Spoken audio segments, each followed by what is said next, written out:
Chapter 1. Li Rongrong 5.5 weeks pregnant. The fetal heart is normal. Su Qingsang looked up at the woman in front of her and said calmly, "But I suggest you do a blood test to check other indicators." Doctor. The woman on the bed looked delicate and weak. She blinked her big eyes at Su Qingsang, looking worried and scared. "Do you need to draw blood for the blood test? It's very painful to draw blood." She raised her voice when she said the word "it hurts." Su Qingsang frowned and looked at the woman in front of her. "Just a little blood. Check. Can I wait for my husband to come?" Li Rongrong bit her lip and looked pitiful. Su Qingsang's eyebrows twitched. It was the first time she saw a woman who had to wait for her husband to come to take blood. She nodded and walked to the bed next to her. On the other side was a pregnant woman with obvious signs of threatened abortion. She was staying in the hospital to keep the baby safe. Su Qingsang finished the checkup and told her some things to pay attention to. Before she finished, footsteps came from outside the ward. A figure rushed in. "Rongrong, are you okay? How are you?" Su Qingsang's back was facing the door. Hearing the familiar voice, she couldn't help but turn her head. The woman called Li Rongrong looked like she saw her savior. She grabbed the man's arm. "Lennon, I'm pregnant. I just checked. Are you happy?" "You're pregnant?" Wei Lennon looked at the person in front of him with wide eyes. There was no surprise on his face but more shock. "Yes." Li Rongrong nodded heavily. Her face was full of joy. He looked in Su Qingsang's direction and said, "Well, that doctor just checked me and confirmed it." Her coquettish tone made Su Qingsang feel disgusted. His lips curled into a faint smile as he looked at Wei Lennon with a hint of mockery. The moment Wei Lennon saw Su Qingsang, his face turned a little pale. He subconsciously wanted to pull Li Rongrong's hand away. Li Rongrong was like an octopus, holding his hand tightly and not letting go. "Lennon, you haven't said anything. Are you not happy that I'm pregnant?" "Gao, I'm happy." Wei Lennon's face was extremely stiff. He tried to pull Li Rongrong's hand away again. Li Rongrong turned to look at Su Qingsang and said in a coquettish voice, "Doctor, my husband is here. Didn't you say you wanted to draw blood? I'm ready now." As she spoke, she turned to look at Wei Lennon. "Lennon, I'm so scared when you're not here. Now that you're here, I'm not afraid." Wei Lennon looked at Su Qingsang. Once again, she grabbed Li Rongrong's hand and looked at Su Qingsang with a pleading look. "Qing." The smile on Su Qingsang's face disappeared. She turned to the pregnant woman lying on the hospital bed and told her what to do. Then she walked back and stood in front of Li Rongrong's bed. "If you want to draw blood, I've already prepared the list. You can ask your husband to take the list to the cashier at the front desk to pay first, and then go to the blood test room on the 3rd floor to draw blood." Only Wei Lennon noticed that when Su Qingsang said the word husband, her tone seemed to be a few decibels higher, and the expression on her face had a bit of mockery. It became more and more awkward. "Okay, thank you, doctor." Li Rongrong smiled sweetly. Su Qingsang was not in the mood to appreciate it. She turned and walked out of the ward. Before she left, she glanced at Wei Lennon coldly. Wei Lennon's lips moved. He wanted to say something but stopped when he saw Li Rongrong's happy and shy expression. After saying that he was going to pay, he quickly turned and followed behind Su Qingsang. Once they were out of the ward, he couldn't wait to grab Su Qingsang's hand. "Qingsang, I can explain. Listen to me, Su Qingsang took a step back and avoided his hand. Her gaze fell on Wei Lennon's anxious face. Her face was no longer calm, only sarcasm. Chapter 2. Qingsang. Wei Lennon was very anxious and tried to pull Su Qingsang's hand again. Su Qingsang dodged. This time her gaze was colder. She looked very gentle, with willowy eyebrows and an oval face. Her eyes were curved and her nose was straight. She was cute. Her lips were red and her teeth were white. Her skin was white and rosy. She looked like a typical Jiangnan girl. But her face was no longer gentle. Her sharp gaze made Wei Lennon retract his hand. "I was drunk that day. I didn't do it on purpose. Qingsang, listen to me. She even called you husband? But you told me you were drunk?" "I was really drunk. I didn't think that it would be like that just once." Wei Lennon raised his hand subconsciously as if he wanted to explain. Su Qingsang didn't have the patience to listen anymore. "It's okay. You didn't think you were drunk, but you are sober now, right?" Su Qingsang had a serious expression on her face. Her white coat made Wei Lennon's aura even more subdued. "Qingsang, I wish you and Miss Li Rongrong a lifetime of happiness. As for our wedding tomorrow, let's cancel it." As she spoke, she noticed that there were already people looking at her from the corridor. Su Qingsang's mood wasn't good again. Without thinking, he went to his office and chose the side with fewer people. Wei Lenin was stunned for a moment and quickly chased after her. Qingsang, are you joking? We are all prepared. Now you want to cancel it? Both families and friends had been notified. The venue for the wedding and the banquet had been booked. Now you want to cancel it? Su Qingsang didn't want to argue anymore, but Wei Lenin blocked in front of Su Qingsang again.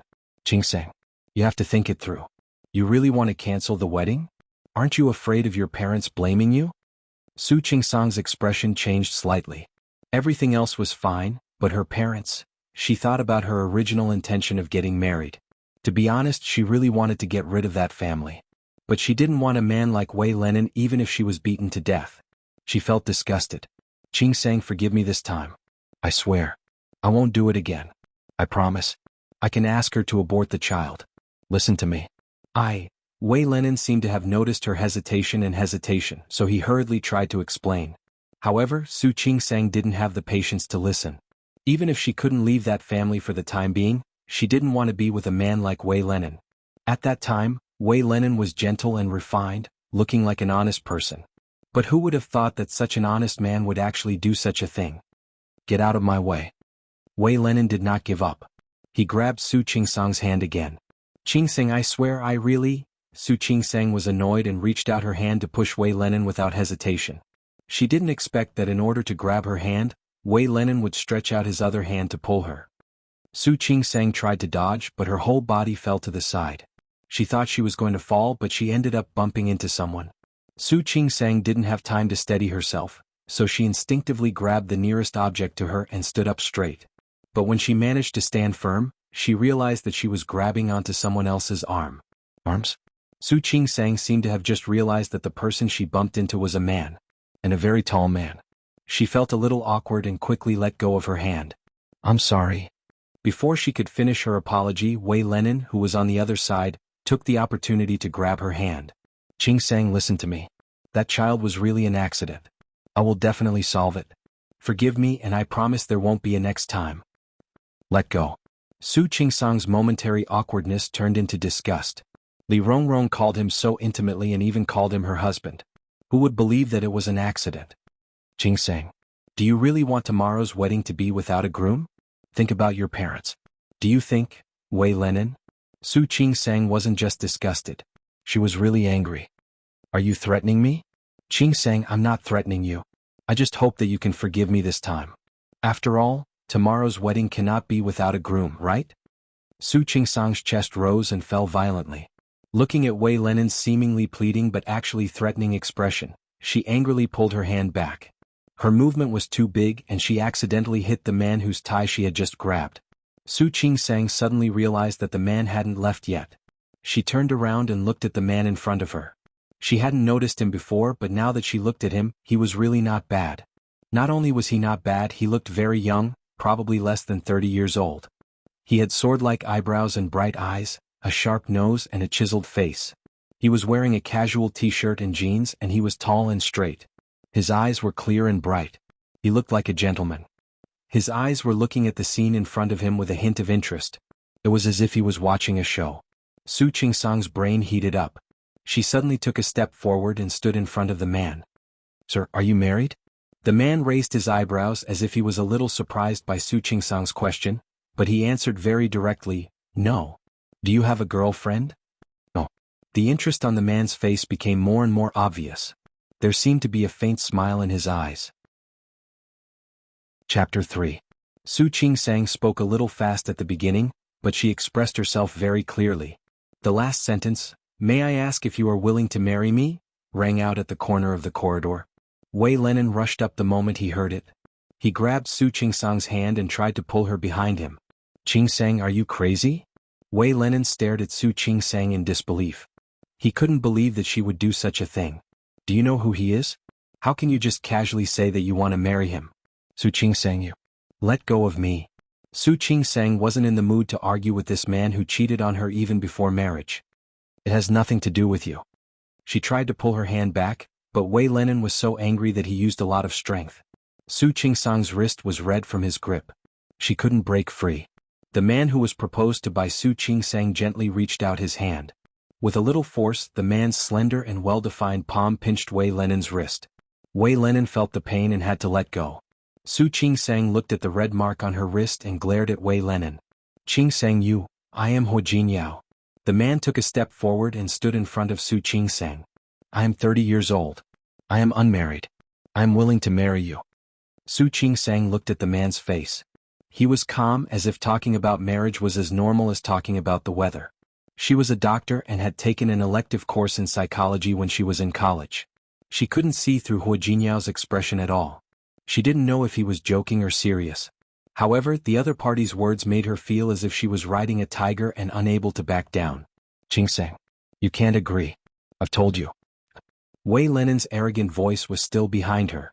Su Qingsang didn't want to listen. She reached out her hand to He Jinyao and said, "Thank you for being willing to marry me. Tomorrow afternoon at 5:30. Lin City Four Seasons Hotel. Please be punctual." Her voice was slightly hesitant and conflicted. This decision was undoubtedly the boldest decision she had ever made in her life. 5:30 tomorrow afternoon, Four Seasons Hotel. Okay, I got it.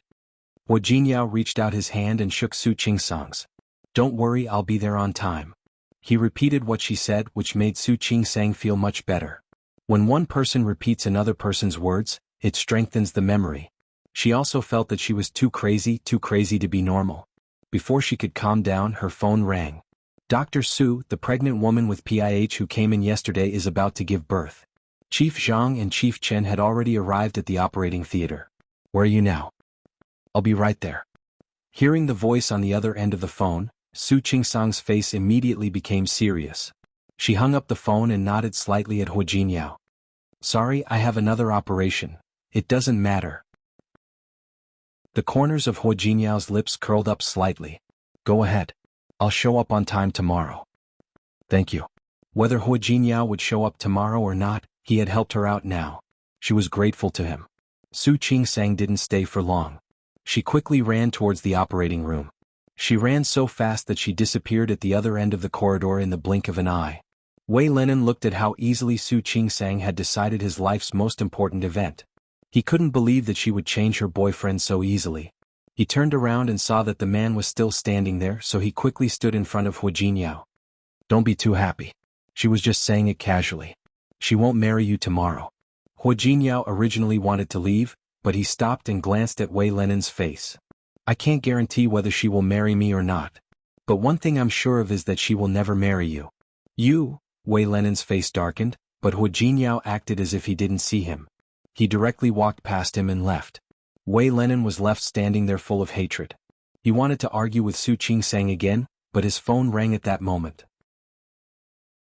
Chapter 4. Su Qingsang's surgery yesterday took a long time. By the time the surgery was over, it was already midnight. After a tiring day, Su Qingsang fell asleep as soon as she got home. She had already applied for leave. He didn't have to go to work today, so it didn't matter if he slept a little later. But when she woke up from the exhaustion of the day before and saw the date note on the calendar, she finally remembered that today was her wedding day. Su Qingsang shook her head and went to the bathroom to wash up. Looking at himself in the mirror, he felt a headache coming on. Yesterday she proposed to another man on impulse. But she knew that the man wouldn't take it seriously, and neither would she. Since that was the case, where could she find a groom to complete the wedding today? Did he really want her to forgive Wei Lenin and marry him? No. He didn't want it even if he was beaten to death. But would the wedding be ruined just like that? Thinking of certain things, her expression turned ugly for a moment. Su Qingsang's mood lasted until she received a call from her good friend, who was also her bridesmaid, Shi Mengwan. He rushed to the Four Seasons Hotel. Shi Mengwan had already arrived. Why did you come so late? Don't you know you're a bride today? Shi Mengwan ran a wedding dress shop. The wedding dress that Su Qingsang wanted was ordered from Shi Mengwan's shop, and it was specially customized by Shi Mengwan according to her figure and temperament. Yes, I know. Su Qingsang smiled at Shi Mengwan and followed her into the lounge. Shi Mengwan looked at the banquet hall outside the hotel. The decorations were almost done, but the guests had yet to arrive. It didn't matter if the guests didn't come, but none of Su Qingsang's parents or family showed up. As Su Qingsang sat down in front of the dressing table, the makeup artist stepped forward to put on her makeup. She took a step forward and stood behind Su Qingsang. What about your husband? What time was it? Why aren't they here yet? She didn't want to mention Su Qingsang's parents.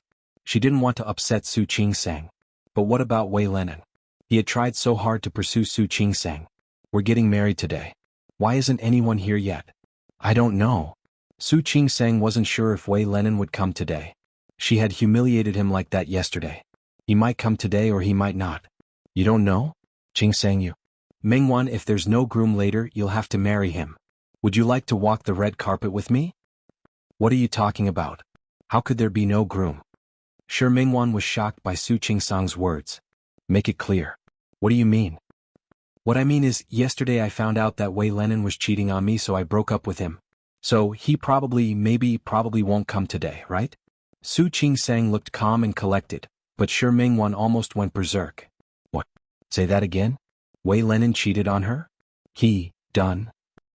Su Qingsang ignored the shocked look on the makeup artist's face and looked at Sure Mengwan calmly. You haven't said if you're willing to walk the red carpet with me. This was what she had been thinking about. Sure Mengwan was also a beauty compared to her looks, which were inclined towards the looks of Jiangnan women. However, this beauty had a pair of extremely thick sword-like eyebrows, which made her look a bit more heroic. In addition, she was 173 meters tall and had neat short hair. If she wore men's clothes and walked with her, she should be able to get away with it, right? Although her parents knew Sure Mengwan and could definitely tell, others couldn't.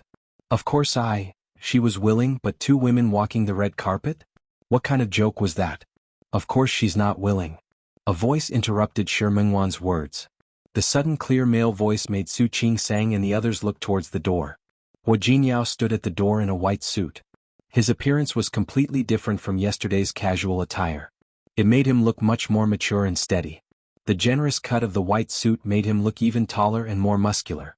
At that moment, he was holding a bouquet of white roses in his hand and leaning against the door. When he saw the two women looking at him, he straightened his body and walked towards Su Qingsang step by step. Chapter 5. As he spoke, Huo Jinyao handed the bouquet in his hand to Su Qingsang. The smile on his face didn't fade. This is for you.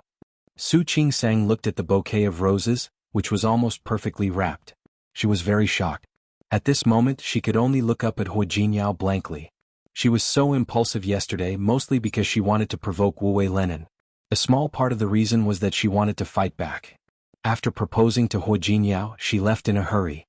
The two of them didn't even leave a phone number. She didn't have any hope that Huo Jinyao would show up today.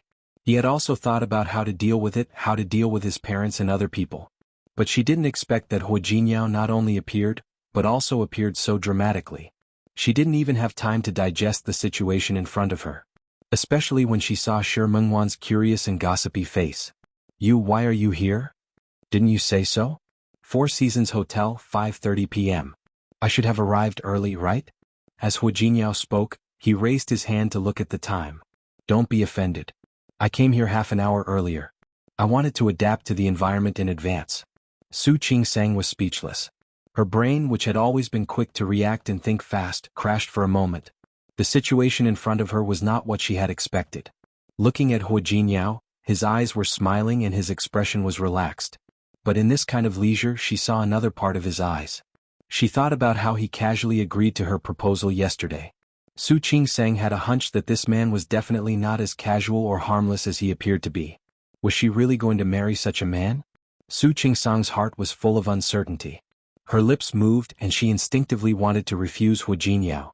However, he seemed to understand what she was thinking and stepped forward to hold her hand. Our wedding is in half an hour. I think you still need time to dress up. You have to be quick. Otherwise, it won't be good to keep the guests waiting for a long time. These words were said completely for Su Qingsang's sake. Su Qingsang only felt a headache. Because Huo Jinyao had undoubtedly reminded her of one thing again. That was that today's wedding was not just about her. It was about the Su family. Speaking of the Su family, Su Qingsang's face was pale, even with the powder she had just put on. Her father, Su Qinghui, represented the Su family, which was nothing in Lin City. However, the Li family represented by her mother, Li Qianxue, was very powerful. The Li family had been doing business since a few generations ago. After years of accumulation. It wasn't the first in Lin City. However, it was already a big enterprise that couldn't be underestimated. Especially after Su Qinghui and Li Qianxue got married, he had many tricks up his sleeve. outwardly strong but internally unyielding. Under such circumstances, the Li family's business flourished in his hands. The Su family had become a prominent business in Lin City, and the children of the Su family were naturally looked up to. Growing up in such a family, even if Su Qingsang couldn't get married today, she wouldn't have much to do with it. Not to mention that Su Qinghui and Li Qianxue were very tolerant of their children. Tolerant almost to the point of indulgence. But this tolerance was only for their own children. Although Su Qingsang's surname was also Su, she was also Su Qinghui's child. She was Su Qinghui's illegitimate daughter with another woman. Su Qingsang's existence in the Su family was very awkward.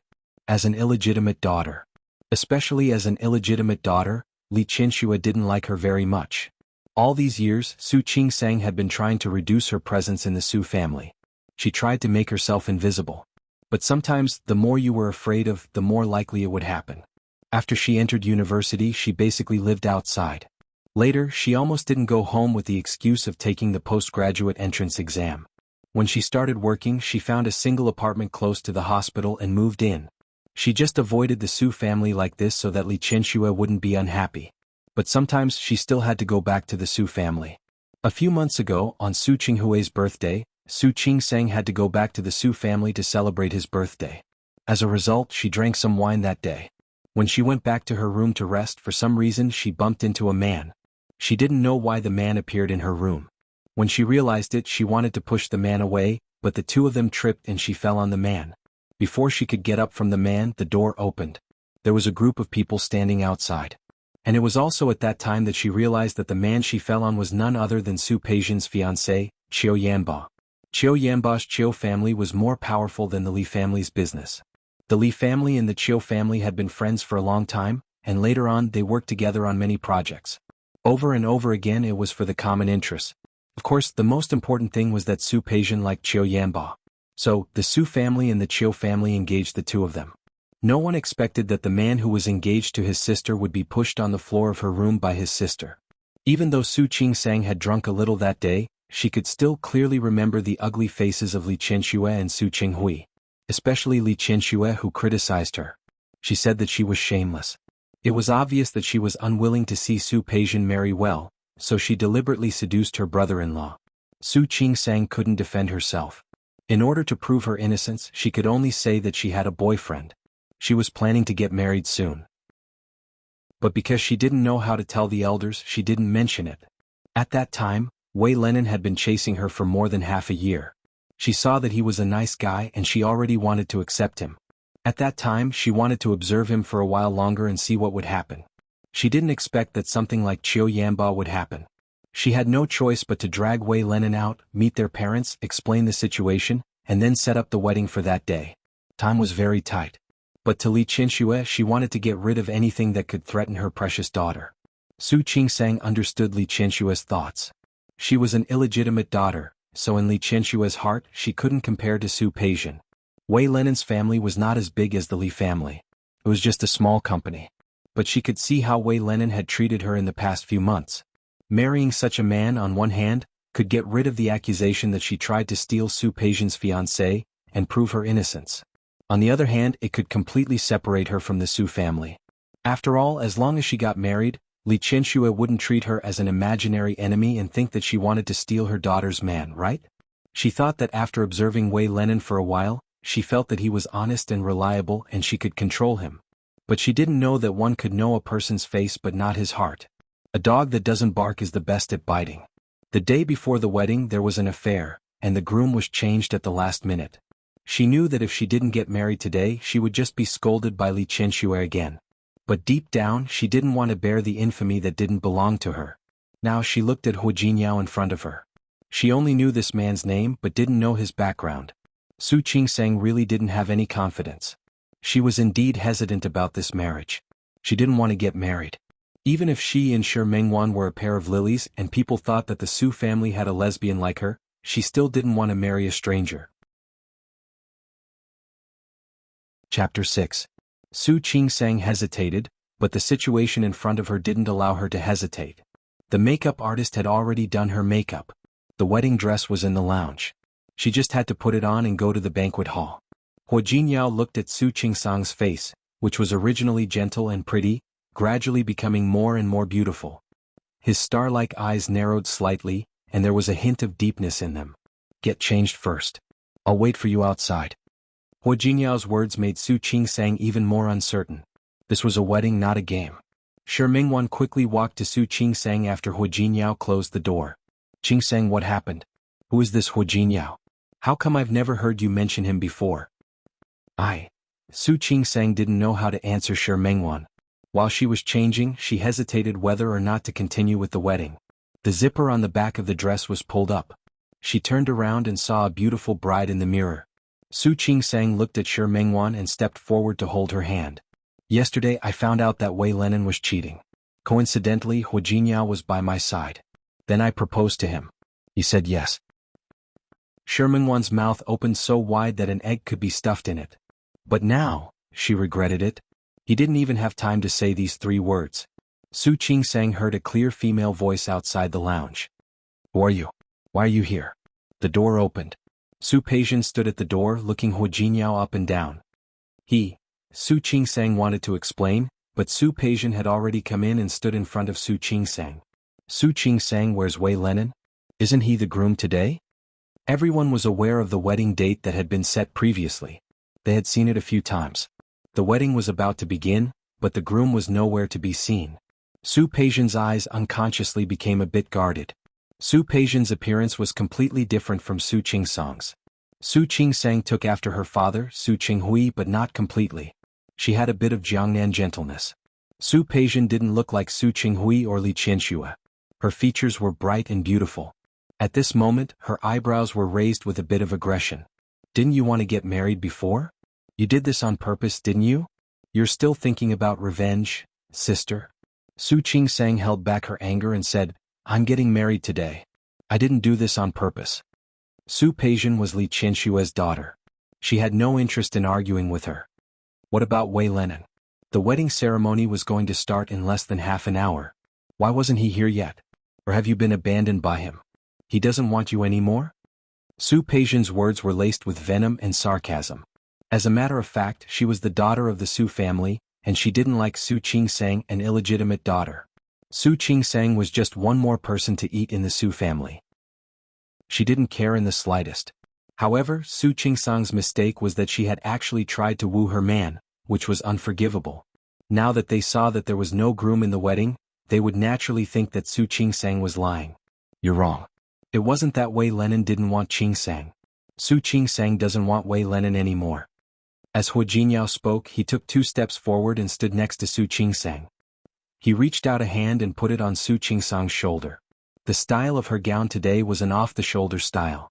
When he put his hand down, his hand directly touched Su Qingsang's shoulder.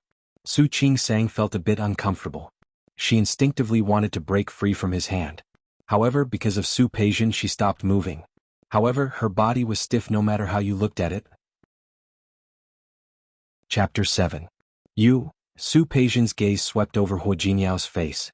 The man was wearing a custom-made suit and looked dignified. However, after thinking about it for a while, the Li family could be considered a respectable figure in Lin City. She had never seen this man anywhere in Lin City.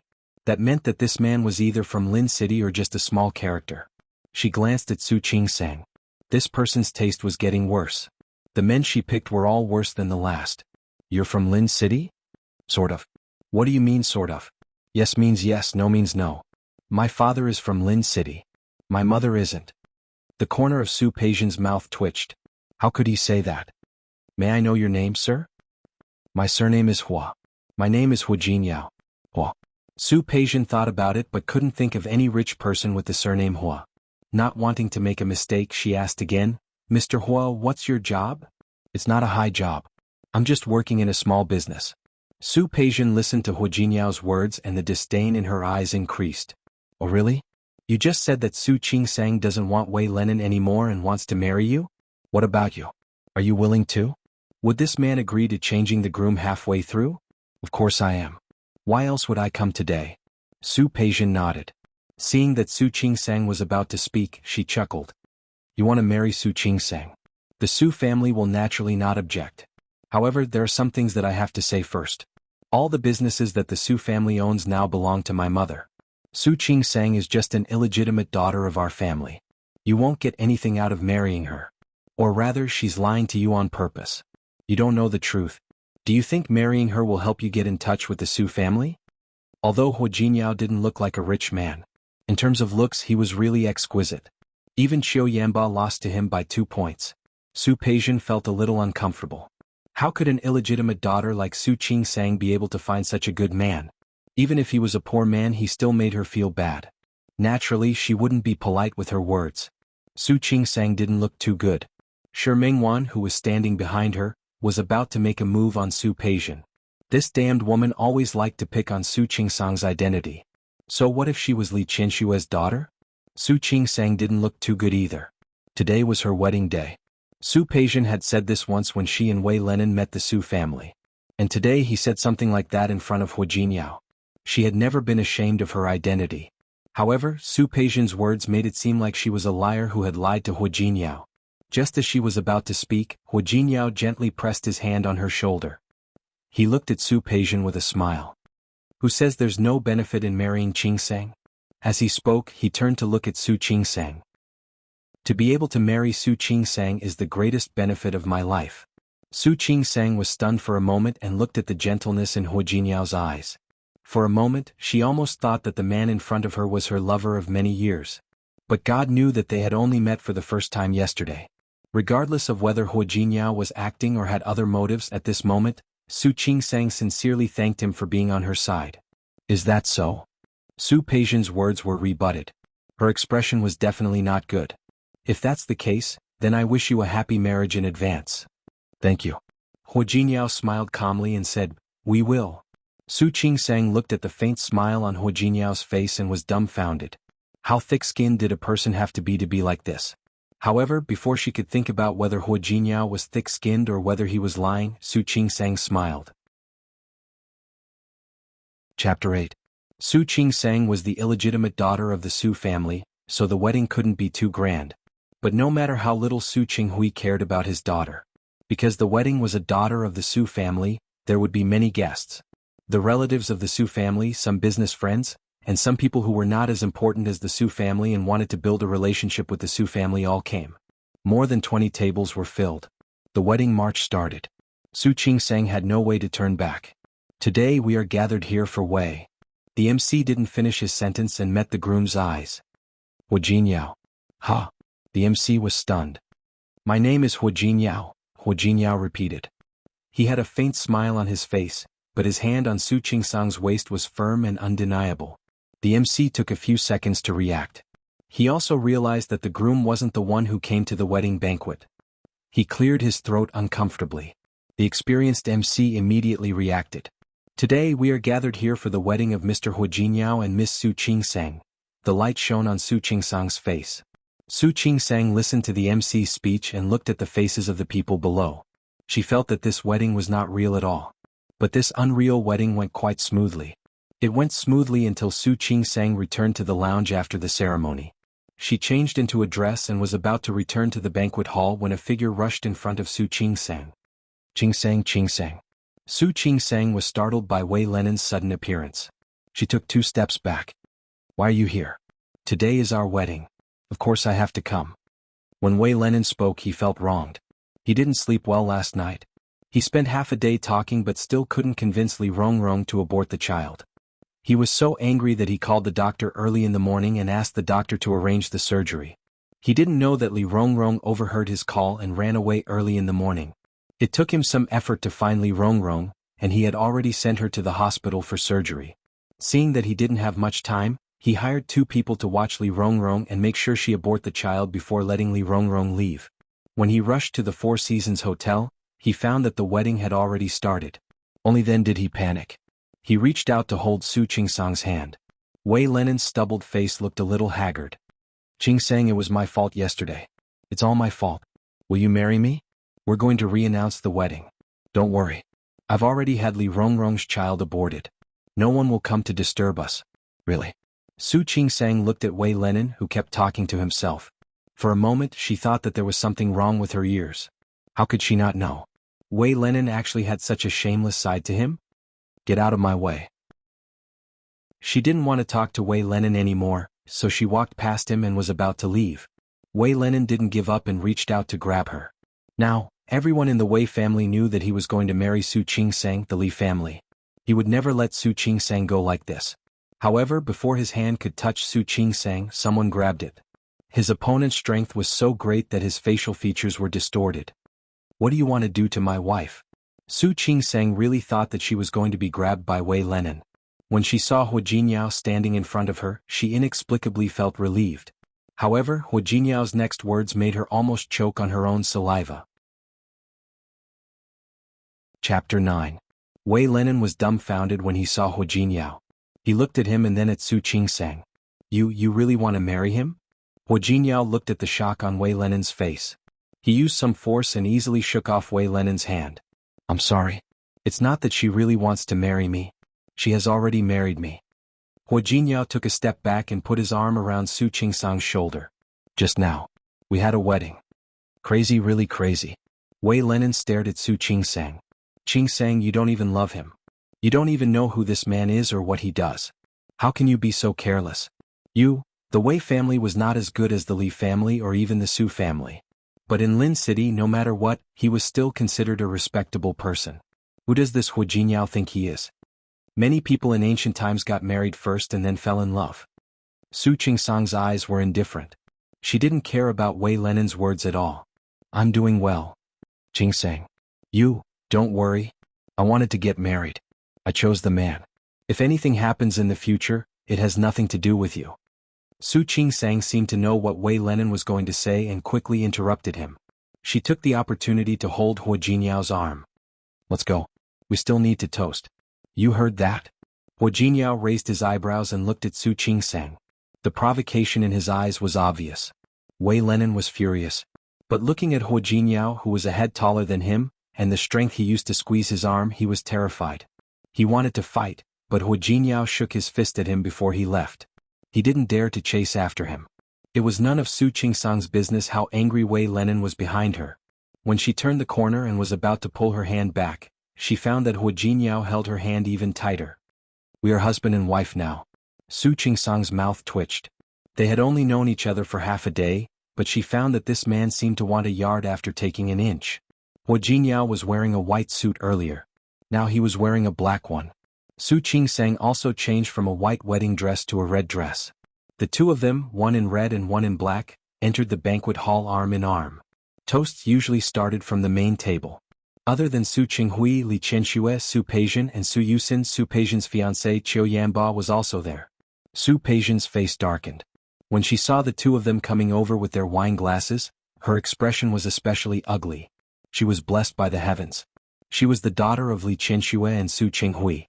Ever since he was young, he could get whatever he wanted. If there was anything that made her uncomfortable, it would be Su Qingsang's existence. When she was born, Su Qingsang was born around the same time, just a few days later. What did this mean? It meant that Su Qinghui had betrayed his mother and their marriage a long time ago. However, such a piece of evidence of betrayal had to be left in the Su family. It was placed under Li Qianshue's nose and was an eyesore to her family. Was there anything more painful than this? Su Peijian knew a little about Wei Lenin. He was the boss of a small company. He wouldn't have a bright future.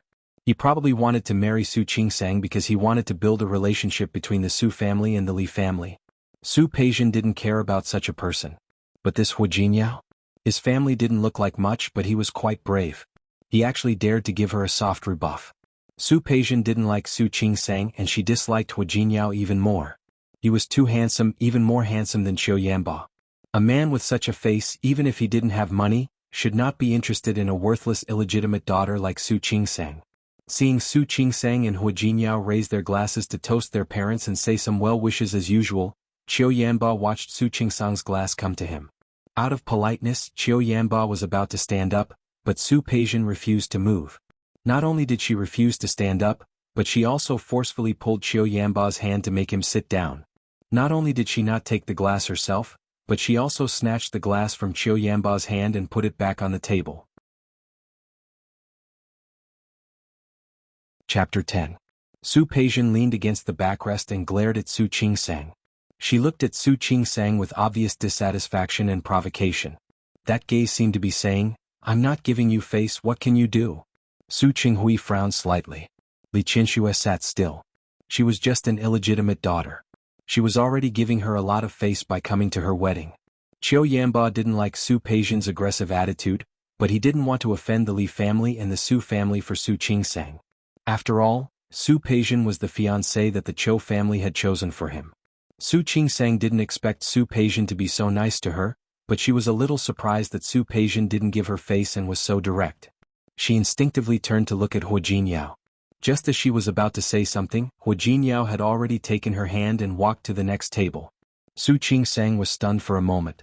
Before she could say anything, her body had already been pulled forward by him. Su Peijian didn't expect Su Qingsang and Hu Jinyao to ignore her like that. With a cold look on his face, he jumped up and stood in front of Su Qingsang and Hu Jinyao. Wait. What's up? Su Qingsang had nothing against Su Peijian. Putting herself in his shoes, if she knew that her father had betrayed his marriage and had an illegitimate daughter, she would be just as angry as her father. But understanding and acceptance were two different things. To put it bluntly, she wasn't the one who did these things. Li Qianshue's occasional cold treatment was one thing, but she really didn't want to see Su Peijian's cold face. You're getting married today, shouldn't you propose a toast to me, your sister? Hu Jinyao's face darkened. Looking at the arrogant face of the woman in front of him, he wanted to drag Su Qingsang away. Of course. Su Qingsang didn't give Hu Jinyao a chance. She leaned against Hu Jinyao and gently swirled the wineglass in her hand. Sister, I thought you didn't like me calling you sister, and you wouldn't like me toasting to you. You? Su Peijian realized that Su Qingsang was getting bolder and bolder. How dare she talk back to her like that? You really don't like it when you toast me. I don't even like you appearing in front of me. However, they were sisters after all. Since you're going to get married, you should at least give me an explanation. Otherwise, when you walk out of the Su family in the future, when others say that you have no manners, our Su family will also be implicated. Before Su Qingsang could say anything, Su Peijian looked at Hu Jinyao and continued. After all, you're a married man now. Since they were married, it was better for them to maintain their virginity. Remember to stay away from Yan Bo next time. Don't forget that he's your brother-in-law. Don't covet other people's husbands every day because you can't find a good man. Furthermore, you're staring at your own brother-in-law. If word of this gets out, the Su family's face will be completely lost. These words were too impolite. Su Qingsang looked very embarrassed. Not to mention that there were so many guests today. Today was her wedding day with Hu Jinyao. Why couldn't she see her doing well? Even if her marriage with Hu Jinyao was fake and an act. However, Su Peijian was her sister. What good would it do her to ruin her reputation like this? Moreover, she had never thought of seducing Qiu Yanba. She was so angry that she was about to fight back, but Hu Jinyao suddenly put his arm around her shoulder and at the same time, raised his other hand slightly. The wine in his glass, which was originally half a glass, was poured straight onto Su Peijian's face. Chapter 11. Su Peijian's face turned green. Su Qinghui, Li Qianxue and Qiu Yanba all stood up. Hu Jinyao didn't seem to notice their tense atmosphere. He didn't care if his actions would be seen by the other guests and gossiped about. He glanced at Su Peijian coldly. His tone was even colder than his eyes. Your mouth is too smelly. Let me wash it for you. Hu Jinyao. Su Peijian had heard the name several times. It was hard for her not to remember it, especially now. Hu Jinyao was a synonym for death in her heart. What? Hu Jinyao's eyes were quite unkind. He glanced at Su Peijian's face and then at Qiu Yanba, who was standing behind her. Is your man more handsome than me? Or is his figure better than mine? As long as Qingsang is not blind, you should know who is better, right? You? Su Peijian's face turned green. Not only because Hu Jinyao poured wine on her. More importantly, what Hu Jinyao said was the truth. Qiu Yanba was 1.82 meters tall. He was considered tall. But Hu Jinyao was at least 1.88 meters tall. His inverted triangle was tall and straight. His facial features were handsome and stylish. Qiu Yanba could also be considered a handsome man. But his handsomeness was not as good as Hu Jinyao's. In terms of appearance, it was indeed as Hu Jinyao had said. Really? Maybe she's blind? Su Peijian's heart was filled with hatred. Her eyes became more and more unkind. After all, Yanba is not only outstanding in appearance. He is the heir of the Qiu family and the next head of the family. Oh. Hu Jinyao didn't look afraid when he heard Su Peijian's words. Instead, he looked a bit playful. So you don't like his appearance or his figure, but his family background? Hua Jingyao looked at Qiu Yanba with a bit of sympathy. Don't worry, I understand. I won't say anything. Su Peijian's face turned from green to black because of Hua Jinyao's words. What? Don't confuse me. I didn't mean that at all. You don't have to explain to me whether you meant that or not. Hua Jinyao pouted at Qiu Yanba as he spoke. Su Qingsang was dumbfounded the moment Su Peijian was splashed with wine. Just like that, she watched as Hua Jinyao turned a disadvantage into an advantage, from passivity to initiative, and easily turned the wedding into his home field. Looking at Su Peijian, she was rendered speechless. No matter what she answered, it would be wrong. Although she wasn't so happy that she danced with joy, she was secretly pleased. Su Qinghui's face darkened. Li Qinshua's face was cold and she was about to speak. Hua Jinyao put his arm around her waist. Sorry, my hand slipped just now. I think Miss Su is a magnanimous person and won't be calculative with ordinary citizens like us, right? Qingsang, let's go. Let's continue to toast. He spoke a long string of words without stopping for breath. Before she could react, Su Qingsang was stunned. The man had already happily led Su Qingsang to the next table. Su Peijian wanted to catch up with him. However, Qiu Yanba grabbed her hand. Your clothes are all wet. Go and change. No matter what Su Peijian said at this moment, she was already at a disadvantage today. Looking at Hua Jinyao's back, a thoughtful look flashed across Qiu Yanba's gentle face. This Hua Jinyao was not simple. However, just like Su Peijian, he couldn't think of any family with the surname Hua in Lin City. He gestured for Su Peijian to change, then turned to look at Li Qianxue. Auntie, have you heard of a family with the surname Hua in Lin City? No. Naturally, Li Qianxue also saw the scene just now. This Hua Jinyao was indeed not a simple person. It seemed that she might have to get someone to investigate this Hua Jinyao's background. After all, she still had to guard against Su Qingsang's sudden marriage. She wondered if she had any ulterior motives. Chapter 12. Su Qingsang had no idea that Hua Jinyao's extraordinary performance had successfully raised the vigilance of the Su family. He was afraid that after Su Qingsang got married, she would snatch the Su family's property. However, even if she knew, Su Qingsang wouldn't take it to heart. After all, she really had no interest in the Su family's assets.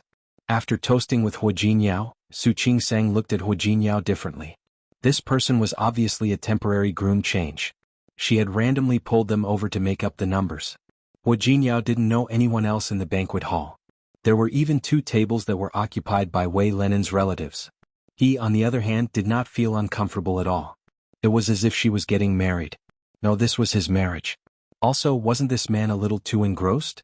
She was clearly just casually asking him to put on this show. But look at Hua Jinyao's attitude.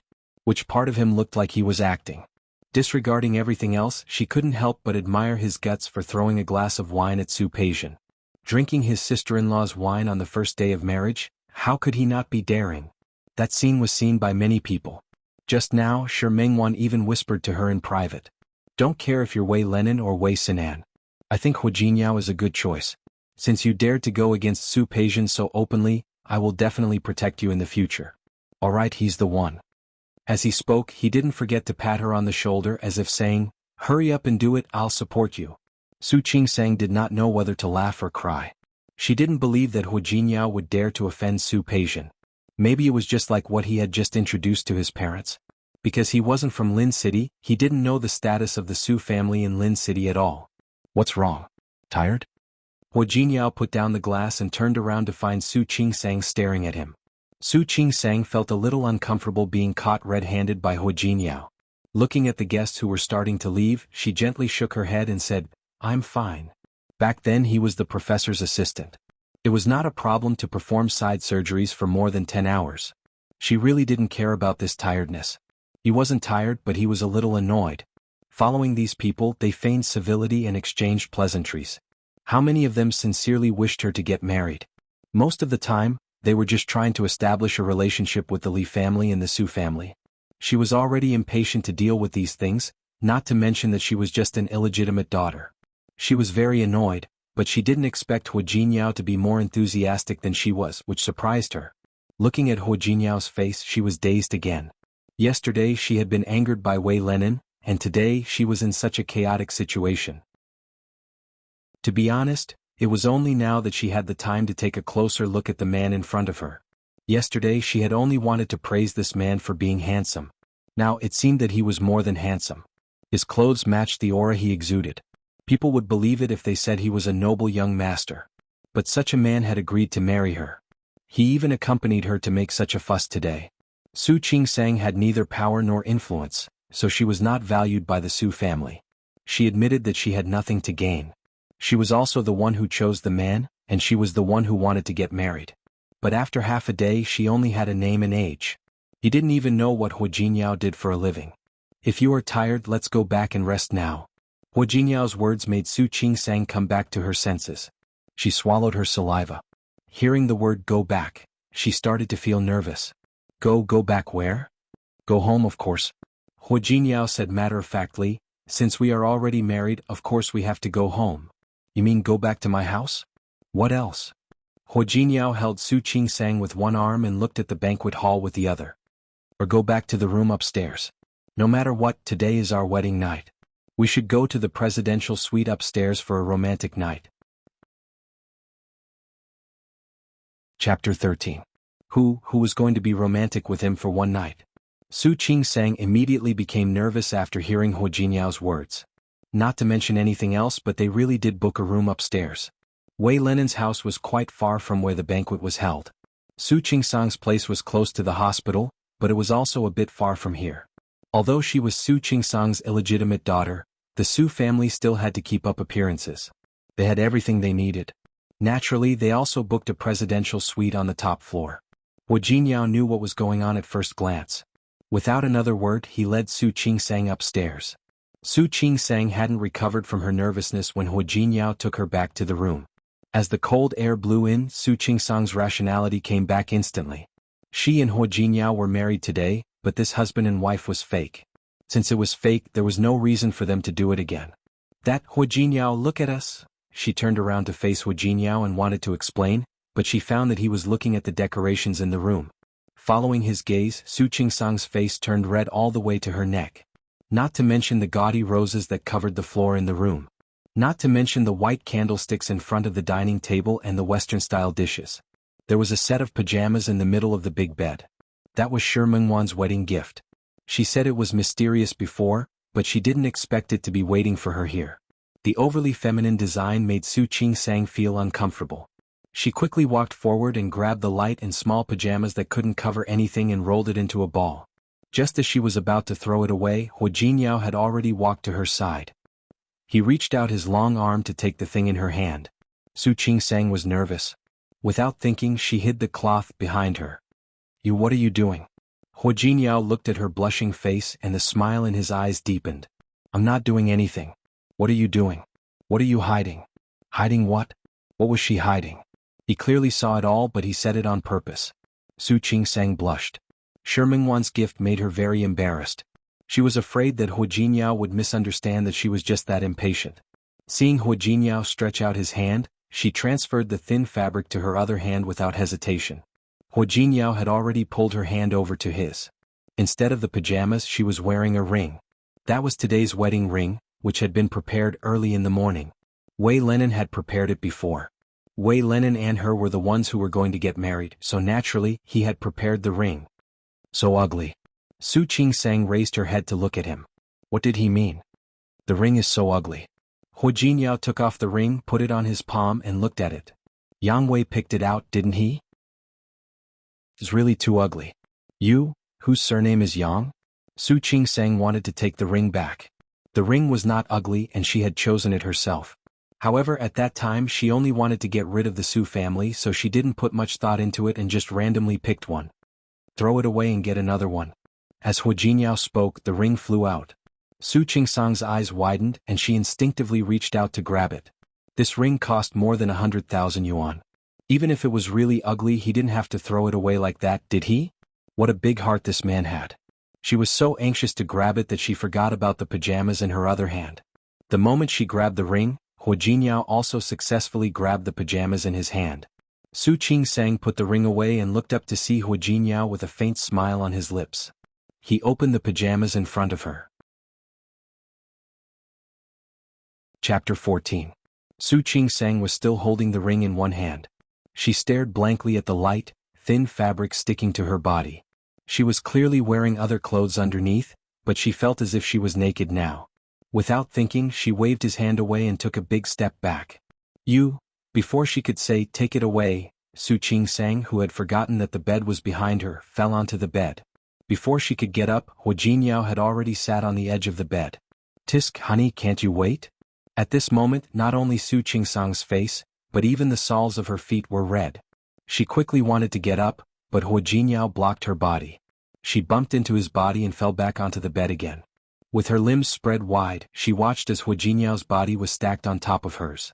"Don't worry, don't rush. I'll be happy to satisfy you." As he spoke, Hu Jinyao's face moved closer to her. Seeing that the two lips were getting closer and closer, Su Qing-sang pushed Hu Jinyao's body away without thinking. She sat up and shrank back a long distance. I'm sweaty. I'm going to take a shower."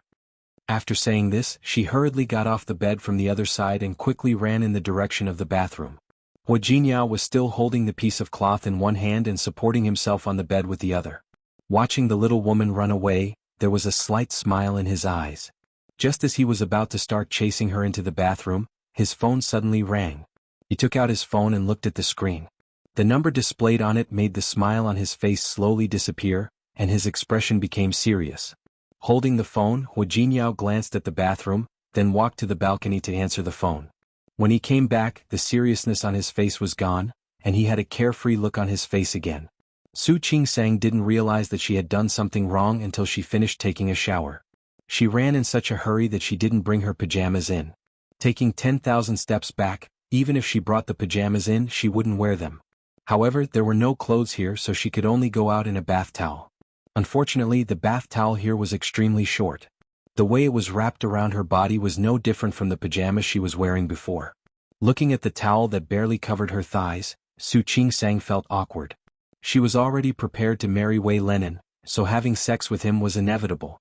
But Hu Jinyao, she didn't even know who he was or what his background was. Su Qing-sang was still hesitating. Someone knocked on the bathroom door twice. She was so shocked that her heart skipped 2 beats. With one hand covering her chest and the other tightly gripping the hem of the towel, she didn't know whether to open the door or not. There were 2 more knocks on the door. It was impossible for Su Qing-sang to stay in the bathroom for the rest of her life. She opened the door with the mentality that she would be stabbed no matter what. Outside, Hu Jinyao was leaning against the door frame. He had a faint smile on his face, and the expression on his face was exactly the same as when he teased her earlier. Su Qing-sang blushed. She quickly lowered her head and was about to walk past him. Hu Jinyao's eyes swept over her body.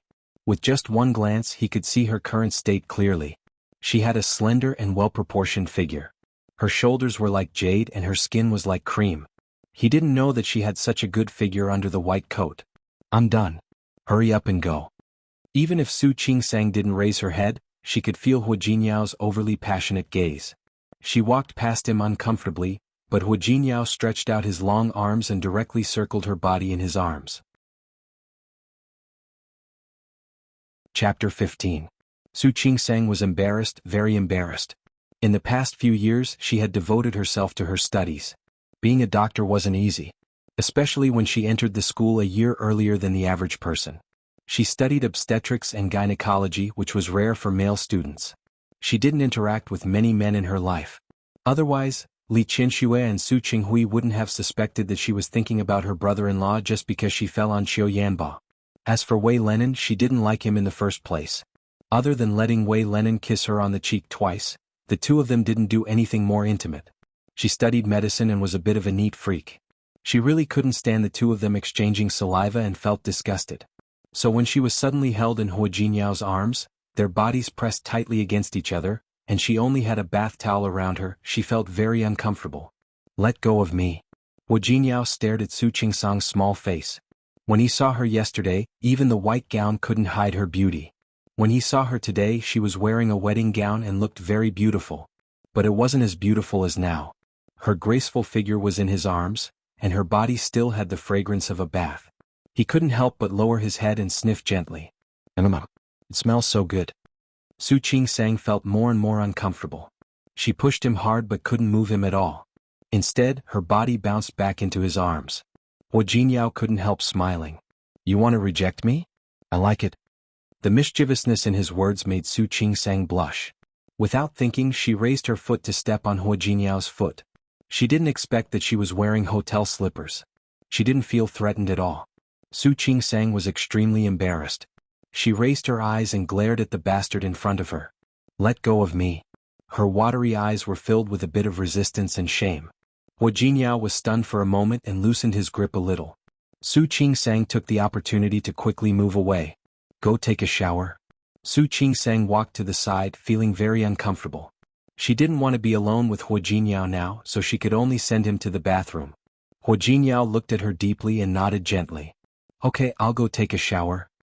He gave her a meaningful look before entering the bathroom. As soon as the door was closed, Su Qingsang quickly walked to the wardrobe.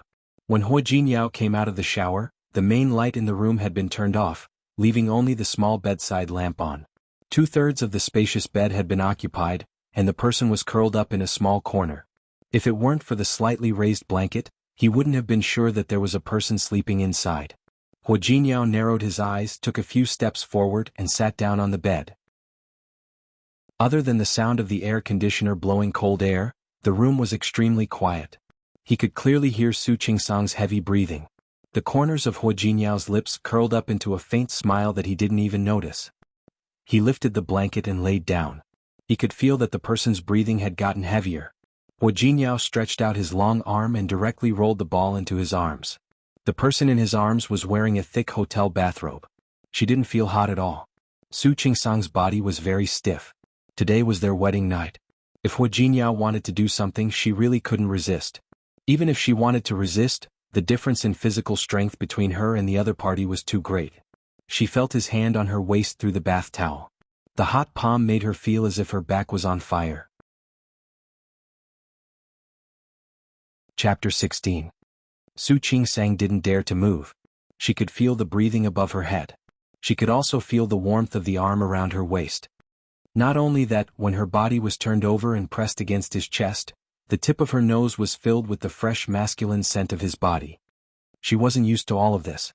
She twisted her body uncomfortably. But it deepened the compatibility between the two of them. Su Qingsang was frightened. Now she didn't dare to move at all. Her hands were pressed against Hua Jinyao's chest. The overly hot and smooth touch made her quickly withdraw her hands. She was still thinking about how to avoid today's disaster. But that person didn't do anything else but hug her. Su Qingsang was stunned. She didn't understand what Hua Jinyao was up to, but she didn't dare to move. It was actually very uncomfortable to be held in a strange position in his arms. She didn't even dare to look up at Hua Jinyao's expression. You? Suddenly hearing the voice above her head, Su Qingsang said without thinking, I'm very tired. I'm asleep. There was silence. Su Qingsang heard a chuckle above her head. She was a little angry. She wanted to say something, but forced herself to close her eyes and sleep. She said in her heart, I'm asleep, I'm asleep, I'm asleep. She didn't dare to relax until she felt the other's next move. She was still full of vigilance. It was just that yesterday's surgery and today's tiring day, her vigilance slowly began to relax. Her eyelids began to fight. Slowly she actually fell asleep. Until the body of the person in his arms completely relaxed and her breathing became stable. Hua Jinyao finally let go of his hand slightly, stepped back a little, and looked at the small face of the person in his arms. It wasn't as fake as the smile during the day. It wasn't like yesterday's forced smile. Sleeping, she slightly pouted her red lips, her cheeks were red, and a few strands of hair fell disobediently on the side of her face. He reached out and brushed away the few strands of her disobedient hair. Looking at Su Qingsang's plain but delicate face, his heart was a little moved. He leaned in and gave her a peck on the lips. Su Qingsang frowned slightly in her sleep, which made him laugh. This kind of lecherous behavior was really unlike him. But then again, today was his wedding night. Even if he really did something, he would be allowed to do it. However, he really didn't plan to do anything today. He tightened his arms and adjusted Su Qingsang to an angle that fit him perfectly. Only then did she close her eyes. Su Qingsang slept exceptionally well that night, probably because she was too tired during the day. When she woke up in the morning, she couldn't even tell where she was. He opened his eyes and rolled around on the bed. But when she looked up, she actually saw a painting of a naked man. Su Qingsang woke up almost instantly. She sat up, hugged the big bundle of quilt and curled up on the bed looking at Hu Jinyao. You? Why is he not wearing clothes? Now why was he here? Good morning. Hu Jinyao acted as if he hadn't noticed his current state. Are you satisfied with what you saw? Are you satisfied? Su Qingsang glanced in the direction of his words. When she realized that she had seen something she shouldn't have, she quickly looked up. When she saw Hu Jinyao's half-smile, she realized that she had done something stupid. She immediately turned her face away uncomfortably. Chapter 17. A teasing voice came from behind her. Su Qingsang was very embarrassed. In his heart he despised himself a little. What had he not seen during his anatomy classes? How could he bear to let her make a fuss over nothing? There was nothing special about Hu Jinyao's physique. It was just that his figure was slightly better than the average person's, and his muscles were stronger than the average person's. His six-pack was just a little more sexy than the average person's. Su Qingsang found that when she was thinking, she recalled what she had just seen. She felt even more embarrassed. Honey. Hu Jinyao was going to put on his clothes, but he didn't. He walked directly to the bed and said, You haven't told me if you're satisfied. Su Qingsang didn't want to waste time with this man. She quickly got off the bed and rushed into the bathroom without looking back. He scooped up a handful of cold water to wash his face, using this action to cool down his cheeks. There was nothing to be uncomfortable about. Su Qingsang just treat him as a patient. Yes, that's it.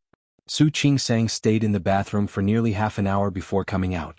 She was relieved to find that Hu Jinyao was no longer in the room. He changed into the clothes he had left here and picked up his bag. Su Qingsang was about to go home. Only then did she realize that Hu Jinyao hadn't left. Instead he had ordered room service. The table in the living room was filled with breakfast. Su Qingsang was stunned for a moment. She looked at the breakfast in front of her and was lost in thought. Hungry? Come and eat.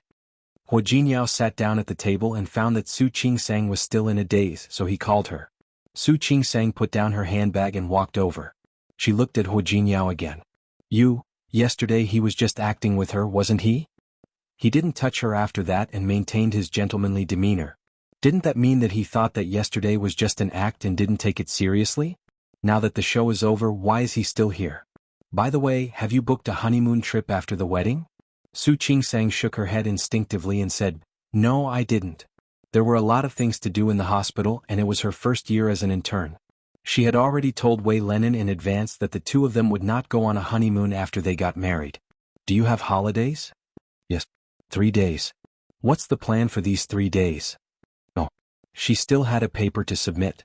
How would he have the time to make arrangements? Su Qingsang didn't realize that she had answered Hu Jinyao's question too quickly until she finished answering. However, he picked up a shrimp dumpling and placed it in front of her. Have breakfast. Let's go home. Go home? Go home. Su Qingsang didn't realize until she got in the car that Hu Jinyao was talking about her home.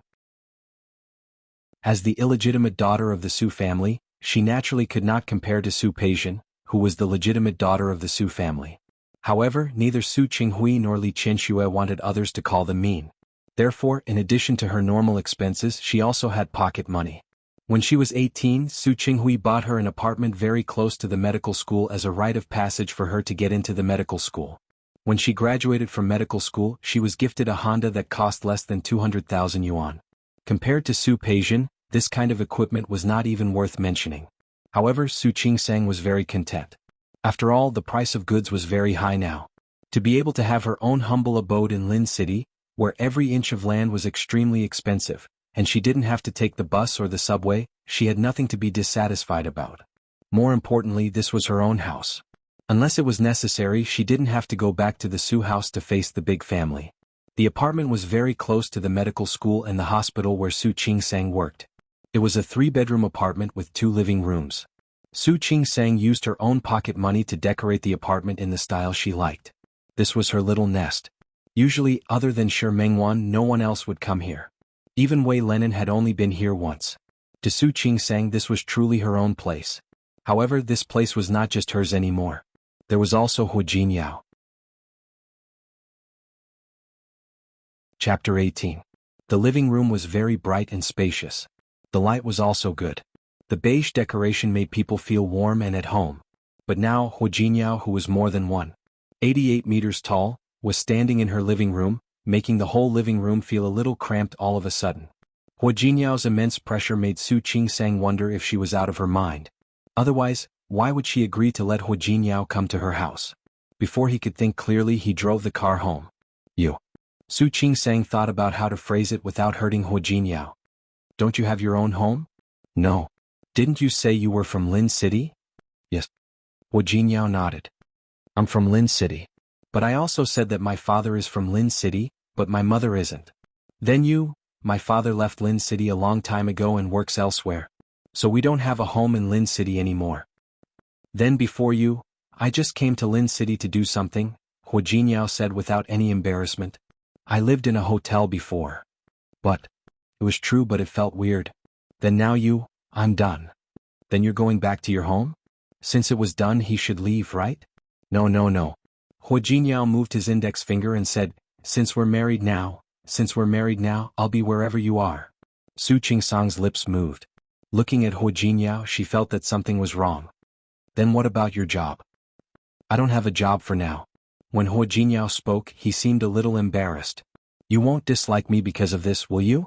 Su Qingsang looked at Hua Jinyao's handsome face, and the strange feeling became more and more obvious.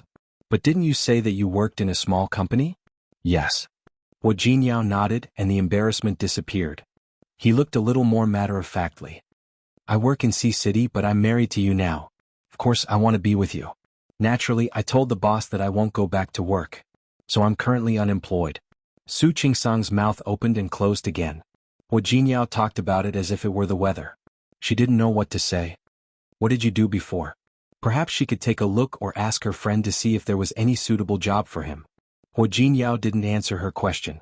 Instead, he reached out and held her in his arms. She wasn't used to such intimacy and couldn't help but want to reject it. Hua Jinyao lowered his head and looked into her eyes. Are you worried that I don't have a job so I can't support you?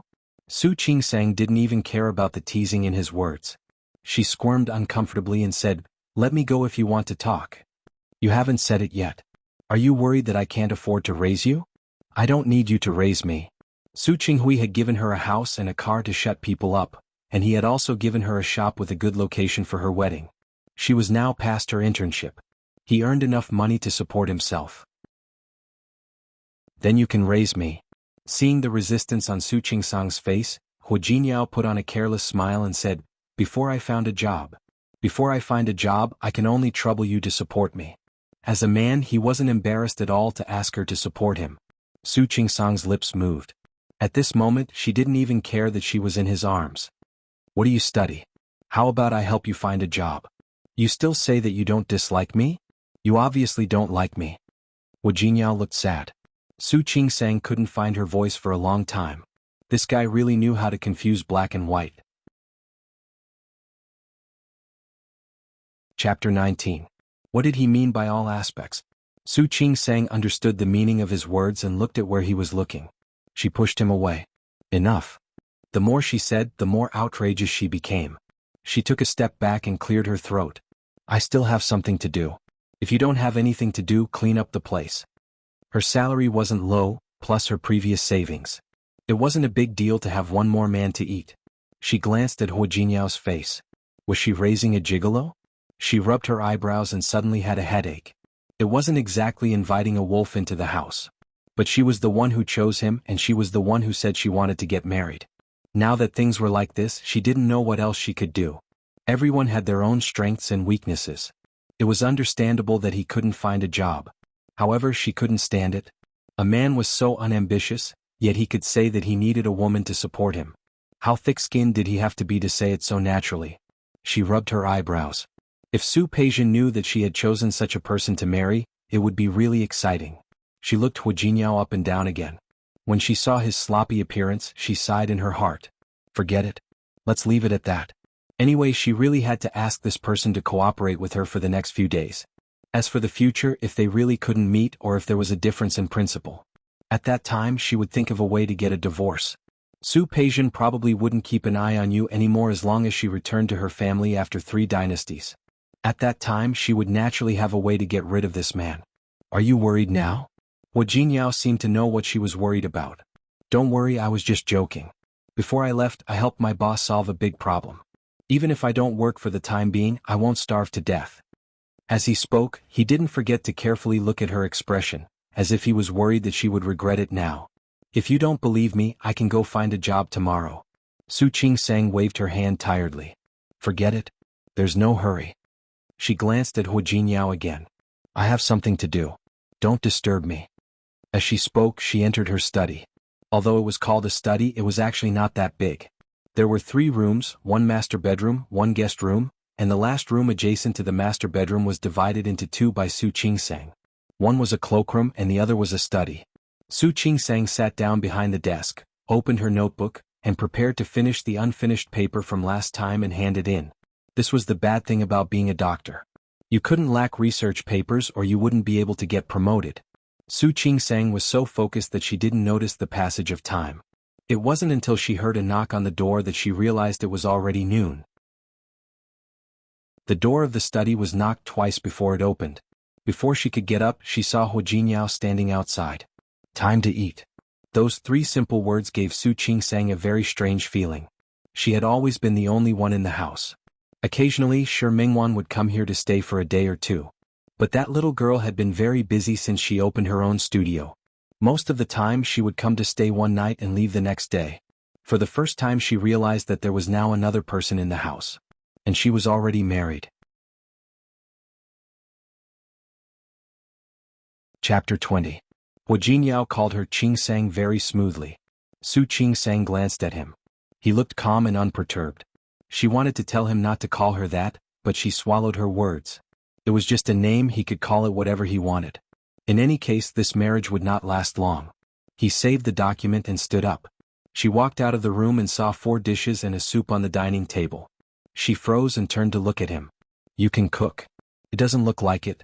Hu Jinyao looked a little uncomfortable. I ordered takeout. Su Qingsang walked closer and looked at the dish. It really was a takeaway. After all, she rarely cooked, so there weren't many ingredients in the fridge. If you want to eat, I might cook for you next time. Hu Jinyao smiled ingratiatingly as he spoke. Su Qingsang sat down on the chair and glanced at him. Are you sure? Of course. It's just cooking. What's so difficult about it? Today's the first day. I'm not familiar with where you put those things. It meant that he would do it next time.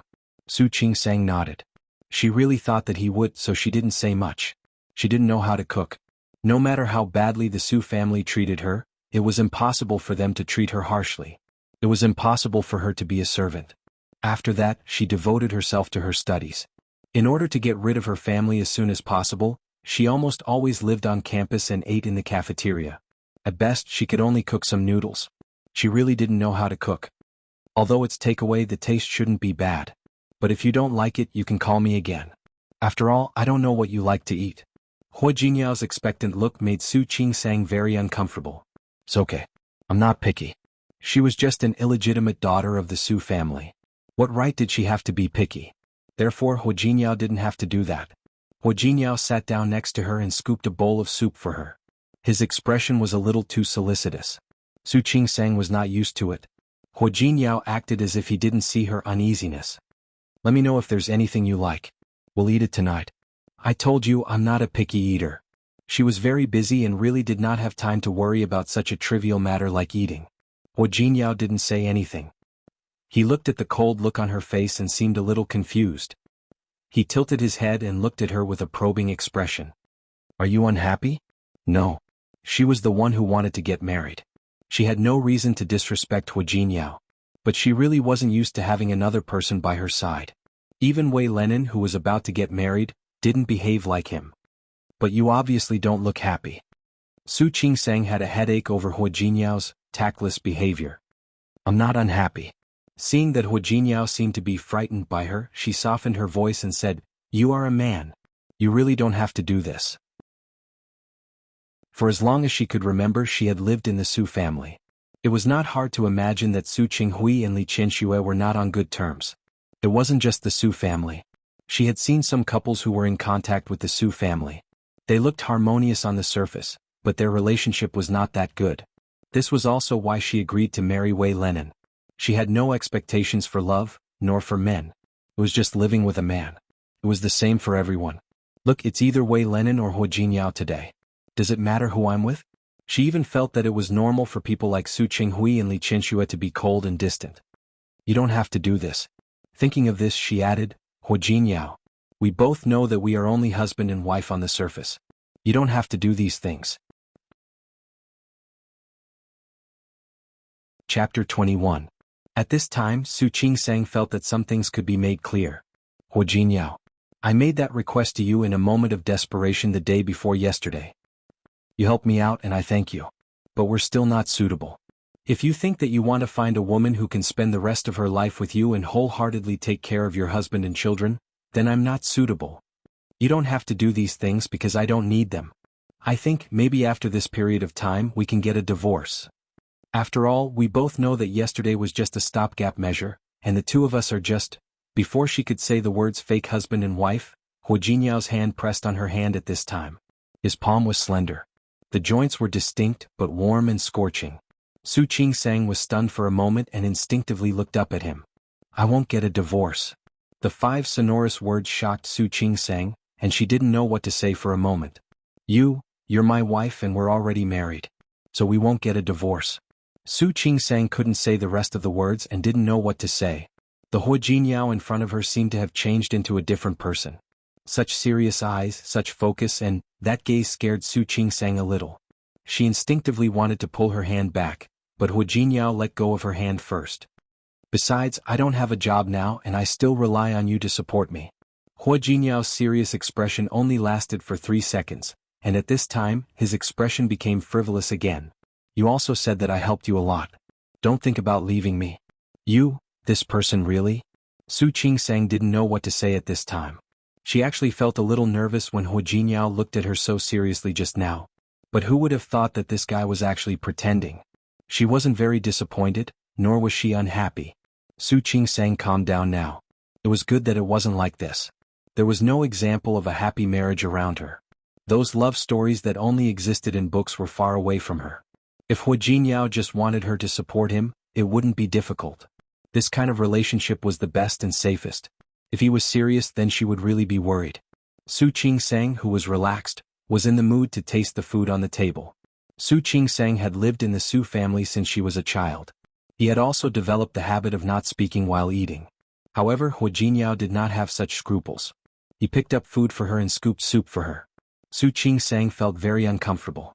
She was a doctor and had an obsession with cleanliness. She really couldn't stand the situation where they ate each other's saliva. I'll get it myself. You eat it yourself. You are my wife. Of course I have to serve you. Hu Jinyao was still smiling carelessly. Su Qingsang frowned slightly. He wanted to say that he felt that it was dirty, but he couldn't say it. I'm going to eat. You eat by yourself. Putting down the bowl, Su Qingsang planned to finish her thesis. Hu Jinyao reached out his hand to her. What? And the key card.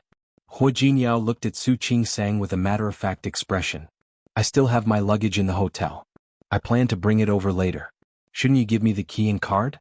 Su Qingsang's lips moved as if she had just realized something at that moment. It is easier to invite a god and then to send him away. It wouldn't be so easy for her to get rid of Hu Jinyao now, because he was determined to pester her. Chapter 22. No matter how reluctant she was, when she saw Hu Jinyao put the luggage in front of her room, she knew that she couldn't change it. It was a foregone conclusion that Hu Jinyao would move in. There's a guest room over there. You can leave your luggage there. She took 2 steps forward to stop Hu Jinyao from opening the door. She knew that it was useless, but she really didn't want Hu Jinyao to enter her private territory. This was not a hotel room, nor was this the living room outside. This was her room, the room that she had always slept in alone. We are husband and wife, how can we sleep in separate rooms? Hu Jinyao didn't seem to notice the reluctance on Su Qingsang's face. He even put his arm around her shoulder. He brought his face close to hers. Don't worry. I don't snore when I sleep. Who cares if he snores or not? Su Qingsang's face turned green. This guy could really divert people's attention. Hu Jinyao. Before she could finish, Hu Jinyao had already pushed open the door of her room. Don't worry, my sleeping posture is also very good. You should have felt it yesterday. Yesterday? The scene of her snuggling into his chest and sleeping flashed across Su Qingsang's mind. An uncomfortable expression appeared on his face. In just a short while, Hu Jingyao had already carried his luggage in. Hu Jingyao. Su Qingsang quickly followed behind him. Not bad. Hu Jingyao hadn't been here before, so he glanced around. Well, the room wasn't big, but it was clean and tidy. The dark pink patterned wall cloth had a hint of feminine warmth, and the bed sheets on the bed were pink. The room had a large bay window with a thick cushion. The wind blew through the curtains that were the same color as the wallpaper. He could smell the faint fragrance in the air. It was the same smell he had smelled when he had hugged her to sleep last night. The expression on Hu Jinyao's face softened a little. Su Qingsang stood behind him and didn't see it. She only saw Hu Jinyao carrying his luggage. After looking around, he boldly walked towards the cloakroom. She raised her foot to stop him, but Hu Jinyao's long limbs allowed him to enter the cloakroom in 2 strides. Once again, Su Qingsang felt very uncomfortable. Her cloakroom was not messy. After all, she did not have many clothes. After all, she spent most of her time in the hospital. Clothes should be simple and comfortable. She had also tidied up well. Her clothes were all arranged neatly. After all, she was a doctor who loved cleanliness and tidiness. However, he came back late the day before yesterday and was tired. She left home in a hurry yesterday morning. He casually rummaged through a few undergarments. At that time, her original intention was to find a strapless bra to wear in the wedding dress. Later, she remembered that the wedding dress had a lining, so she didn't need it, so she put it back. Then, because he was in a hurry to leave, he found a few of them. As a result, there were still a few bras left on the clothes rack in a very conspicuous position, piled up casually just like that. She reached out to put away the bras, but Hu Jinyao was faster than her. His well-defined hand easily picked up one of them. The thin black fabric was held in the palm of the man's strong hand. Su Qingsang blushed all the way to her neck. "Give it to me." She reached out to grab it, but Hu Jinyao flipped his hand over and glanced at one of the numbers. Under his raised eyebrows, there was a hint of mischief in his deep eyes. Hu Jinyao's gaze fell on her body. He knew that she had a good figure when he saw her in the wedding dress yesterday. She was slim and graceful, but 34c. Chapter 23. Give it back to me. Su Qingsang flew into a rage out of humiliation. She almost jumped up and snatched the bra from Hu Jinyao. However, Hu Jinyao was one step faster than her. He raised his hand and easily lifted it. His body was really tall and sturdy. Su Qingsang could still remember the six-pack she saw this morning. Looking at the man holding her black bra with a calm expression, her face became redder and redder. "Give it back to me." Just when she was really determined to jump around and grab it, Hu Jinyao finally, kindly, let her go and put the small piece of cloth in her hand. Su Qingsang breathed a sigh of relief. Without thinking, she wrapped the small piece of cloth tightly in her hand and thought about how to put it back. Unexpectedly, Hu Jinyao turned his hand and picked up the remaining few. Su Qingsang saved the one in her hand and didn't grab the others. She didn't expect Hu Jinyao to be so shameless.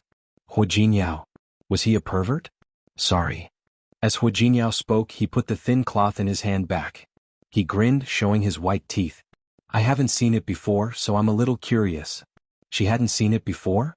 Who would believe that? Su Qingsang didn't believe Hu Jinyao at all. He randomly pulled the few pars over and put them away in a special place for these things. She glanced around again. When there was nothing else that could attract the attention of this god of plague, she breathed a sigh of relief. She tidied up a corner of the cloakroom and said, "Put your clothes here." Seeing that he didn't move, Su Qingsang couldn't stay any longer. She always felt that this place was too narrow. It felt very strange to just stay with the two of them. "I still have something to do.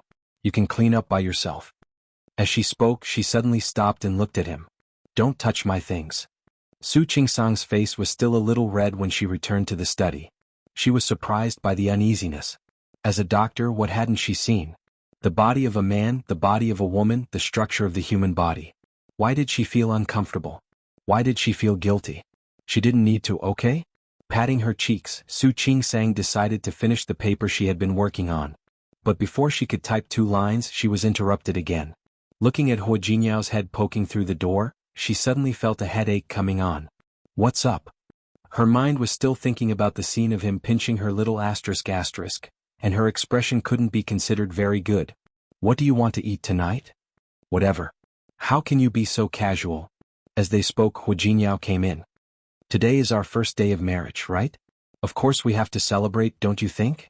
Su Qingsang narrowed her eyes and glanced at his face. You don't want to cook, do you? A trace of uneasiness flashed across Hu Jinyao's face, but only for a moment. Of course not. I just wanted to celebrate with you.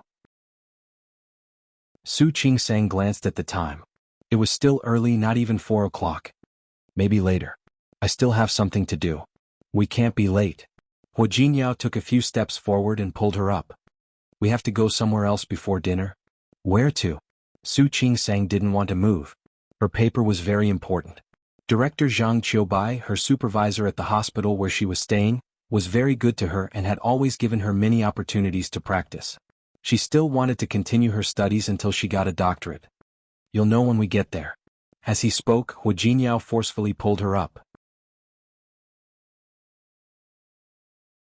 Chapter 24. Su Qingsang never thought that Hu Jinyao would bring her to the Civil Affairs Bureau. She sat in her car and watched as Hu Jinyao took out her ID card and residence booklet from somewhere.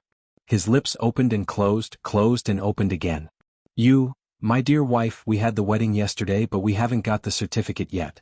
Therefore, since you're free today, let's get our certificate. Su Qingsang was unwilling. If they only held a wedding and not a marriage certificate, it would be very easy for her to get a divorce later. This was also the reason why she wasn't flustered before. However, there was no legal efficiency in holding a wedding. However, once they got married, Hu Jinyao would be her legal husband. If she wasn't satisfied, it would be much more difficult to get rid of this man. Let's go. Hu Jinyao had already gotten out of the car. Not only that, but he had also pulled her out of the car. Just like that, Su Qingsang was pulled into the Civil Affairs Bureau by Hu Jinyao. It wasn't time to get off work yet, and it wasn't a special day, so there weren't many people inside. Su Qingsang was still hesitating. She didn't expect Hu Jinyao to do this. His footsteps subconsciously headed outside. However, her wrist was held tightly by Hu Jinyao. He pulled her inside, and the expression on his face seemed to be one of excitement. Honey, you're going in the wrong direction. The place to get the certificate is this way. Hu Jinyao. She didn't want to get married to him. He really didn't want to. Look, there aren't many people today. Looks like it's a good day. Su Qingsang glanced at the hall. There were indeed not many people. Most people like to pick a good day to get married. Then he would come in the morning. It was already afternoon and they were about to get off work.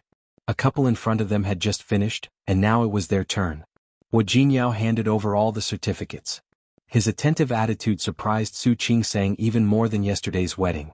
She had a feeling that Hu Jinyao was very enthusiastic about this marriage. But why? It must be her imagination. Congratulations. The staff's attitude was very good. He took the certificates and guided them to fill out the form. Then he took them to take photos. Su Qingsang's body was stiff during the photo shoot. The light in front of her made her uncomfortable. She tried to stand up several times, but Hu Jinyao pressed her down on the chair. Honey, don't be nervous. I'm not nervous. Who's nervous? She was just hesitating. Hu Jinyao. Don't worry, you're very beautiful. Very photogenic. I'm sure it'll look good in the film. Hu Jinyao smiled at her as he spoke, revealing his white teeth. That overly bright smile made Su Qingsang dazed for a moment. When she came back to her senses, the photo had already been taken. 2 fresh out of the oven red marriage certificates were stamped with official seals. Su Qingsang looked at the two of them leaning against each other. For a moment she didn't know what to feel. She subconsciously looked at Hu Jinyao again. Honey, from today onwards please guide me. Hu Jinyao waved the red marriage certificate, and the smile on his face hurt Su Qingsang's eyes. She turned her face away from him and held the marriage certificate in her hand. Somehow she felt that something was wrong. Hu Jinyao. Why did he marry her? Whether it was yesterday's wedding or today's marriage certificate. If yesterday was to cooperate with her acting, then what about today? He had already seen Su Qinghui and Li Qianxue yesterday. He should know that she was just an illegitimate daughter of the Su family. Chapter 25. Hu Jinyao didn't seem to notice the confusion and curiosity in her eyes at all. He took her hand and got into the car again. Let's go. Let's go eat. Su Qingsang still held the marriage certificate in her hand. She looked at the document and didn't know where to put it. Hu Jinyao reached out and took the marriage certificate from her hand. I'll keep it for you. Hu Jinyao. Why did he want to marry her? After half an hour, he brought her to a nearby restaurant that looked very high-end. Su Qingsang had been here a few times, so she knew that the cost of living here was not low. He couldn't help but take another look at Hu Jinyao. After entering the restaurant, he picked a seat in the corner by the window and sat down. After ordering, Su Qingsang found that Hu Jinyao had been staring at her. She felt a little uncomfortable being stared at. "What are you looking at?" "I'm looking at my wife," Hu Jinyao said carelessly. "My wife is so beautiful. Why can't I look at her?" This person was really... As expected, there wasn't a single moment when he was serious. Su Qingsang looked at Hu Jinyao. She had always been rational, and it wasn't like she hadn't been praised before. His words only made her more certain that he had ulterior motives. What does he want from me? There was no answer to this question. Su Qingsang stood up and said, "I'm going to the bathroom." Hu Jinyao looked at the figure that also left in a hurry. Was it his imagination?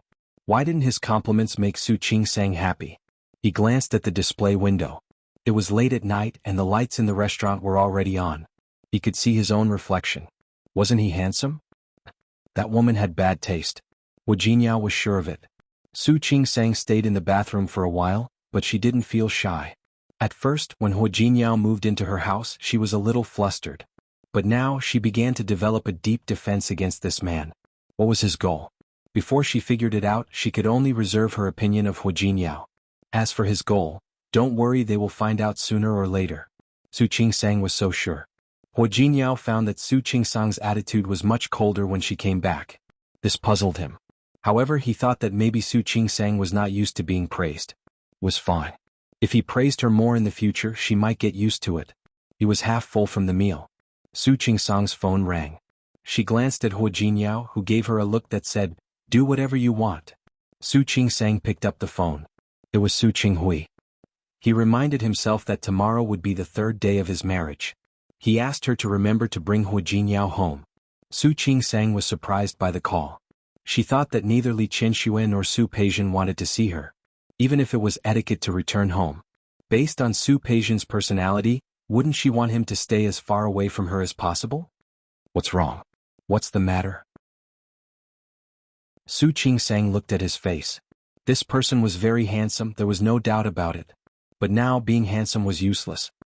"Hu Jinyao, you have to go to my house with me tomorrow, you know that, right?" "I know." Hu Jinyao nodded and looked as if he understood everything. "I understand." Did he really understand? Su Qingsang was actually very doubtful. She felt that he didn't understand at all. "My family, I'm afraid it won't be easy to deal with." If he didn't want to go back, she could find an excuse to say that she went on her honeymoon. At least not seeing each other would avoid a possible conflict. Small theater, Qingsang. What do you do? Wuhua, security. Qingsang, how is that possible? Wuhua, I'm telling the truth. After a long time, Qingsang, you liar. Wuhua, what? Security. Protect the safety of all my companies. Ahem, for short, security.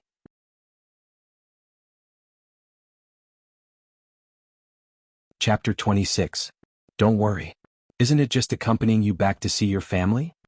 Hu Jinyao reached out to hold her hand. Don't worry, we're married now. Your parents are naturally my parents. Your family is naturally my family. I will get along well with them. Su Qingsang didn't believe a single word he said. She hadn't forgotten that Hu Jinyao had poured red wine all over Su Peijian's body. If it weren't for the inappropriate occasion yesterday, Su Peijian wouldn't have let it go so easily. When he returned home tomorrow, he was afraid that it would not be so easy to get over it. She even had reason to suspect that it was Su Peijian's idea for Su Qinghui to call her home. It was very likely. Looking at Hu Jinyao's fearless face, Su Qingsang felt a little helpless. Promise me don't cause any trouble tomorrow. Don't worry, I won't.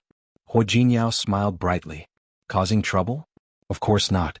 But if something came to provoke him, then he could not guarantee it. Su Qingsang didn't sleep well that night. She dreamed of her childhood again. She lived in the Su family. In fact, she had never understood. If Li Qianxue really didn't like her, why did she let her live in the Su family? Wouldn't it be better to send her to an orphanage or raise her outside? With the Su family's power, it was not impossible. However, she had raised an illegitimate daughter like her under her own name and had even given her the surname Su. In terms of life, she naturally didn't want to compare herself with Su Peijian. His room was also in the corner, and he was not allowed to eat at the same time as Li Qianxue. She had someone to take care of her daily life, but she was like a ghost in the Su family. She only learned about these things after she grew up. But when she was young she didn't understand these things. When she was 5 she took a fancy to Su Peijian's doll. Su Peijian had many dolls like that. She had none. The person she liked was Su Peijian's favorite person in recent times. It was a pink little princess who looked especially cute. At that time, Su Peijian had nothing to do and would play with it in her arms. Su Qingsang wanted it but she never dared to show it. Su Peijian had a lot of toys. No matter how much she liked the dolls, they were just temporary novelties to her. Soon the little princess doll was despised. He told the housekeeper, Nanny Zhang, to throw it away. At that time someone came to look for Nanny Zhang. She got busy and casually threw the doll on the sofa in the living room. Su Qingsang happened to pass by and saw it. There was no one around and the broken doll was thrown in a corner. She was only 5 years old but her heart was moved. She picked up the doll and carried it back to her room. She was very happy but Su Peijian didn't want it. It was also her first. She noticed that the doll's clothes were torn. That was why Su Pei wanted to throw it away. She didn't mind and carefully sewed up the wound herself. Even injured a few of his fingers. That night she was very happy. She hugged the doll and slept.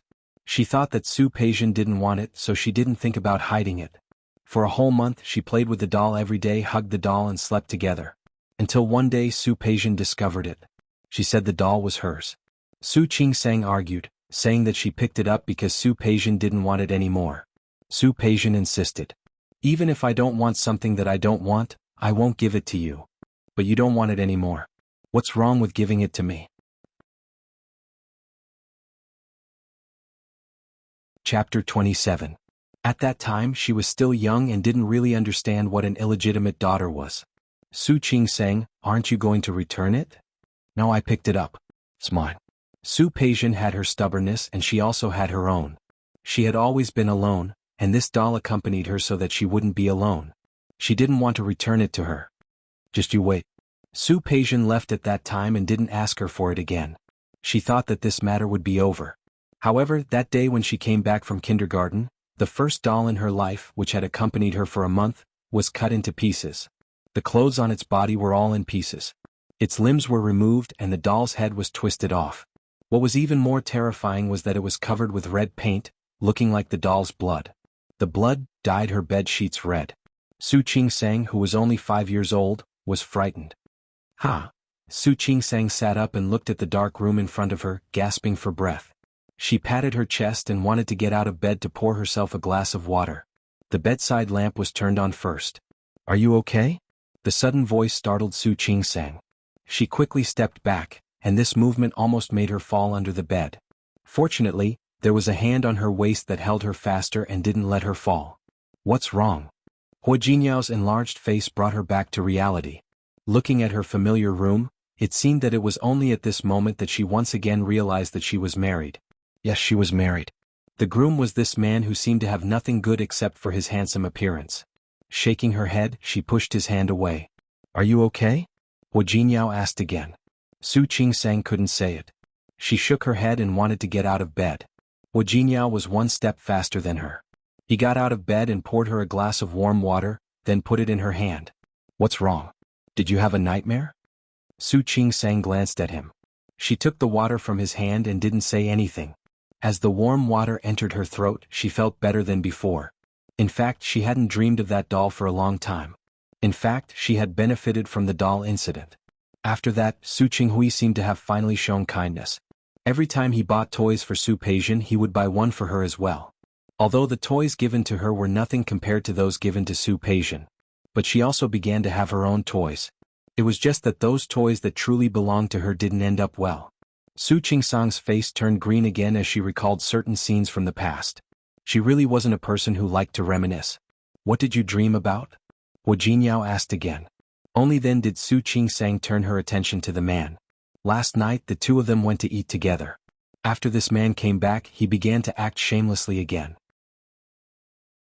When she finished her thesis and was about to go to bed, she realized that her bed had been taken by Hua Jinyao. She did try to get this man to sleep in the guest room outside, but Hua Jinyao wouldn't let her. We're married. We're husband and wife. Of course we have to sleep together.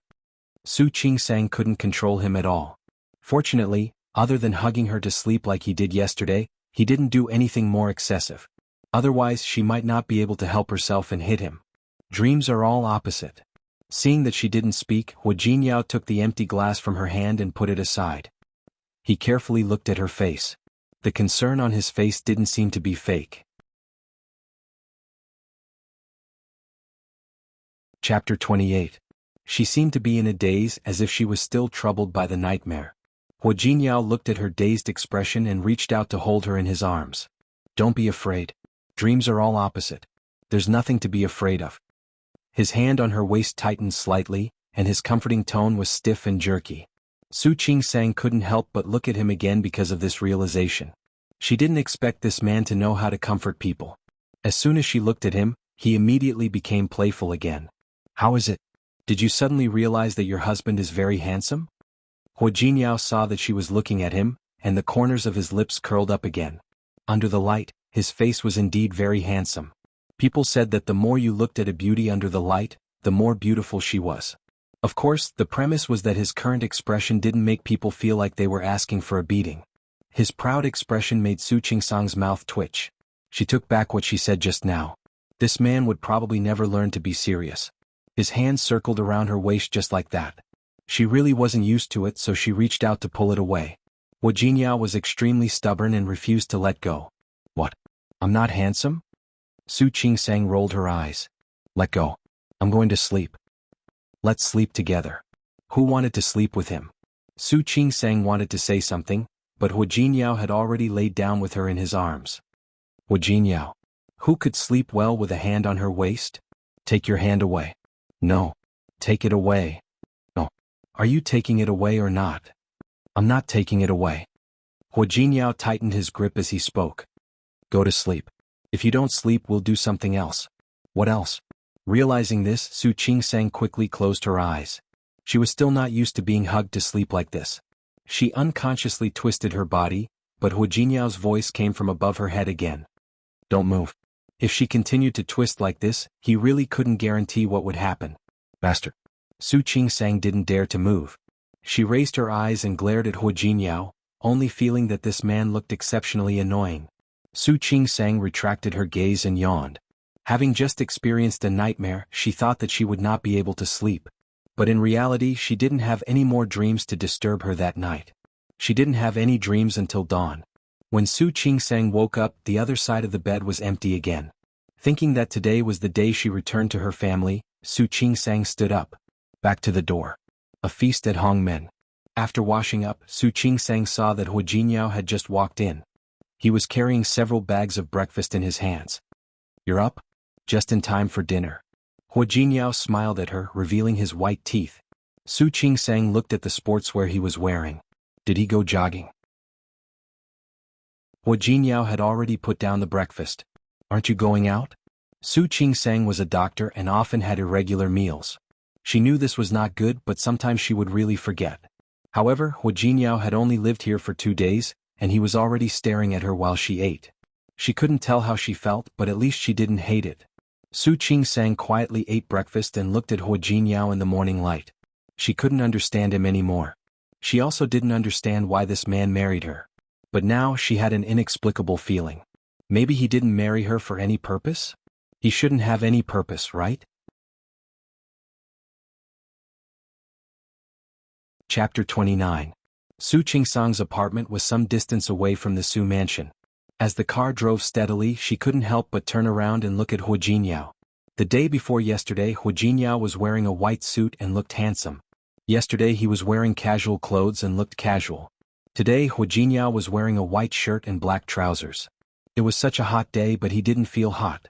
He had a good figure and was a standard clothes rack. Any clothes on him would make him look very handsome. Such a black and white outfit made him look taller and more handsome. Su Qingsang wasn't a person who cared about appearance, but she had to admit that Hu Jinyao was really good-looking. Almost impeccable. However, seeing him dressed like this, Su Qingsang couldn't help but wonder why Hu Jinyao married her. When she came back to her senses, the car had already stopped in front of the Su mansion. Su Qingsang looked at the familiar building and took a deep breath in her heart. She got out of the car first. You? She wanted to explain to Hu Jinyao. She didn't know what to explain. They had met at the wedding and she had a rough understanding of him. He didn't look like someone who would suffer losses. However, this was the Su mansion after all. She still hoped that he could have some scruples. Wait a minute. Huo Jinyao acted as if he didn't see the worry on her face. He went around to the back of the car and opened the trunk. Su Qingsang took a look inside the carriage and was surprised by the pile of things inside. This is gifts. Huo Jinyao took out the things one by one and put them in front of her. Didn't you say? I went back to my family today. I don't know what your parents like, so I bought some things casually. Did he buy them casually? Su Qingsang looked at the logos and outer packaging. These didn't look like they were bought casually, did they?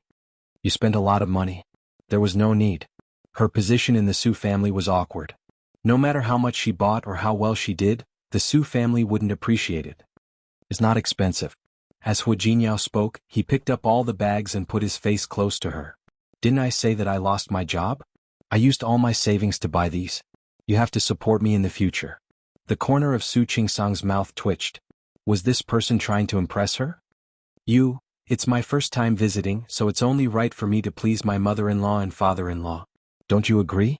Huo Jinyao's words made Su Qingsang speechless. She wanted to reach out to take the bag from his hand and help him carry it, but he didn't need her help.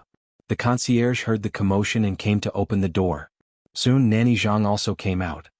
Second Miss, you're back? Okay. Su Qingsang nodded and walked inside. Nanny Zhang gently held his hand. Second Mississippi? There are other guests at home. Su Qingsang glanced at Nanny Zhang. When their eyes met, she smiled gratefully and said, I understand. Thank you, Nanny Zhang. Counter soldiers with arms and water with earth. Su Qingsang had a rough idea that the Su family probably had some kind of backup plan. What's up? Huo Jinyao noticed that Su Qingsang slowed down. He stopped and turned to look at her. It's okay. Su Qingsang walked up to him and said, We have guests. There was a deeper meaning in her eyes. Huo Jinyao almost immediately understood and nodded. The two of them entered the door together. When the two of them entered the door, the people in the living room all looked at the two of them. In those eyes, Su Qingsang saw a person who shouldn't be there. Chapter 30. Su Qingsang didn't expect that the Su family would make such a move. Was this Wei Lenin's idea? Or was it the Su family's idea? Interesting, very interesting indeed. She saw it and so did Huo Jinyao. He turned to look at her, but he did not see any other emotions in her eyes other than disdain. Dad. Honey, I'm back. Su Qingsang called Li Qianxue auntie. Li Qianxue hated her deeply. Not to mention asking her to call her mother, even asking her to call her auntie was like a fishbone stuck in her throat. Li Qianxue's expression was extremely cold, and Su Qinghui was not very enthusiastic either. Su Peijian and Su Yusin sat motionlessly. Su Peijian had a mocking look on her face as if she was watching a good show. Qiu Yanba sat next to her. Next to him was Wei Lenin. All eyes fell on Huo Jinyao. Compared to the different expressions on these people's faces, Huo Jinyao seemed much more generous. He walked forward with the gifts and stood in front of the coffee table. He looked at Su Qinghui. Dad. Auntie. He followed Su Qingsang's greeting and put the gift away. These are gifts for everyone. I didn't know what you guys liked, so I just bought some random stuff. He took out the items and placed them in front of Su Qinghui and Li Qianxue one by one. Even Su Peijian and Su Yusin had one. Su Qinghui glanced at the packaging on the table. He looked a little better than before. You're quite considerate. Of course. As Huo Jinyao spoke, he pulled Su Qingsang into his arms. Su Qingsang was not used to his intimate behavior. But in this situation she could only force herself to cooperate with him. Since I'm married to Qingsang, Qingsang's family is naturally my family. Huo Jinyao turned to look at Su Qingsang. His eyes were extremely gentle. Don't you think so? Yeah. The corners of Su Qingsang's mouth twitched, and her smile was a little stiff. Family? These people did not treat her as a family member. But at this time she would definitely not say such words. Take a seat. His attack was indeed not light. Su Qinghui didn't care about the formalities. However, this son-in-law had such intentions and was able to give such a valuable gift. He could tell that it was not bad. Su Peijian snorted. These things can't be fakes, right? Not to mention anything else, just the bracelet from the Emerald Pavilion that he gave Li Qianxue. Who didn't know that the things in the Emerald Pavilion were not cheap? A bracelet could easily cost hundreds of thousands of yuan. How could an employee of such a small company afford it? Miss Su's words are interesting. He looked at Chiu Yanba and said, Jade Pavilion seems to be under Mr. Chiu's name. Whether it's true or not, President Chiu has the right to say, right? Brother-in-law, you're too kind. Chiu Yanba's voice was indifferent. Since we're family, you can just call me by my name. Su Qinghui glanced at his daughter, then looked at Su Qingsang. Sit down. Don't just stand there. Both of them sat down. It seemed that Su Qinghui had accepted Hu Jinyao. Wei Lenin's face darkened. He didn't want to see this result. Qingsang. Wei Lenin wanted to walk in front of Su Qingsang, but before she could react, he sat down on the sofa next to her and held her hand. Qingsang. I already know. Know what? Su Qingsang was a little confused. For a moment she forgot to pull her hand out. At that moment, Wei Lenin glanced at Hu Jinyao with some pride, then looked at Su Qingsang affectionately. Chapter 31. Su Qingsang looked at Wei Lenin. For a moment she wondered if this man was sick in the head. Wei Lenin. His appearance in front of her on a day like this already made her very unhappy. Let go. I won't. Wei Lenin shook his head. His gaze became more and more persistent. I know you did it to anger me. I also admit that it was my fault before. But I angered you once and you angered me once. Let's call it even, okay? Call it even? Su Qingsang was so angry that she almost laughed. This was the first time she knew that the word, even, could be used in this way. Before she could pull her hand out, Wei Lenin tightened his grip. I already told your father. He knows. Qingsang, since the past is in the past, let's forget about it. I don't care and you don't care either. Let's start over, okay? No. Su Qingsang pulled her hand out forcefully and looked at Wei Lenin as if he was crazy. Why don't I care? Don't you know what you've done? Who wants to start over with you? Everyone in the Su family looked at the scene in front of them. No one spoke. Chiu Yanba sat beside Su Peijian. He looked at Su Peijian and then at Su Qingsang. He didn't say a word. No one could tell what he was thinking from his slightly pursed lips. His fingers tapped on his knees. Hu Jinyao was standing behind Su Qingsang.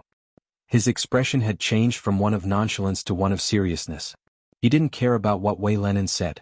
He was thinking about the word fake marriage. Fake marriage? Who said it was fake marriage? He looked at Su Peijian. He found that the look in her eyes was getting more and more obvious. Hu Jinyao's expression immediately darkened. Seeing Hu Jinyao's expression change, Wei Lenin felt that what he said was true. Now he just needed Su Qingsang's forgiveness. Qingsang, I said that everything before was my fault. Don't be too stubborn. Stubborn? Who was stubborn? Su Qingsang was so angry that she almost laughed. Li Rongrong has your child in her stomach? What happened to that child? Wei Lenin's expression changed instantly. His aura dropped a little. But only for a little. Soon enough he regained his composure. Qingsang, I've already asked her to abort the child. Qingsang, I've told you what happened in the past. Let's just let it go. Besides, didn't you fake your marriage with him to piss me off? So we're even, you see. Who said our marriage was fake? Hu Jinyao chuckled. His expression changed again. He reached out and pulled Su Qingsang's body into his arms. He looked at Wei Lenin with piercing eyes. Yesterday the two of us went to get our marriage certificate. So we're really married. The living room was silent for a moment. Everyone looked at Hu Jinyao, wondering if he was telling the truth. Su Qingsang was held in his arms. She was not used to the intimate contact between the two of them. But now she had to put on a show for this group of people. Even though she was not used to it, she could only snuggle into Hu Jinyao's arms. His chest was broad and muscular. Su Qingsang could almost feel his heartbeat through the thin layer of clothing. Noticing that her body was stiff, Hu Jinyao tightened his grip on her shoulder.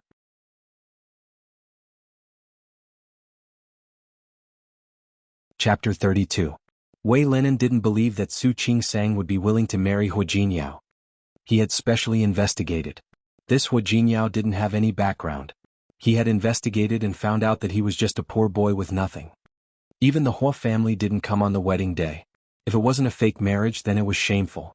How could it develop into a real marriage at this time?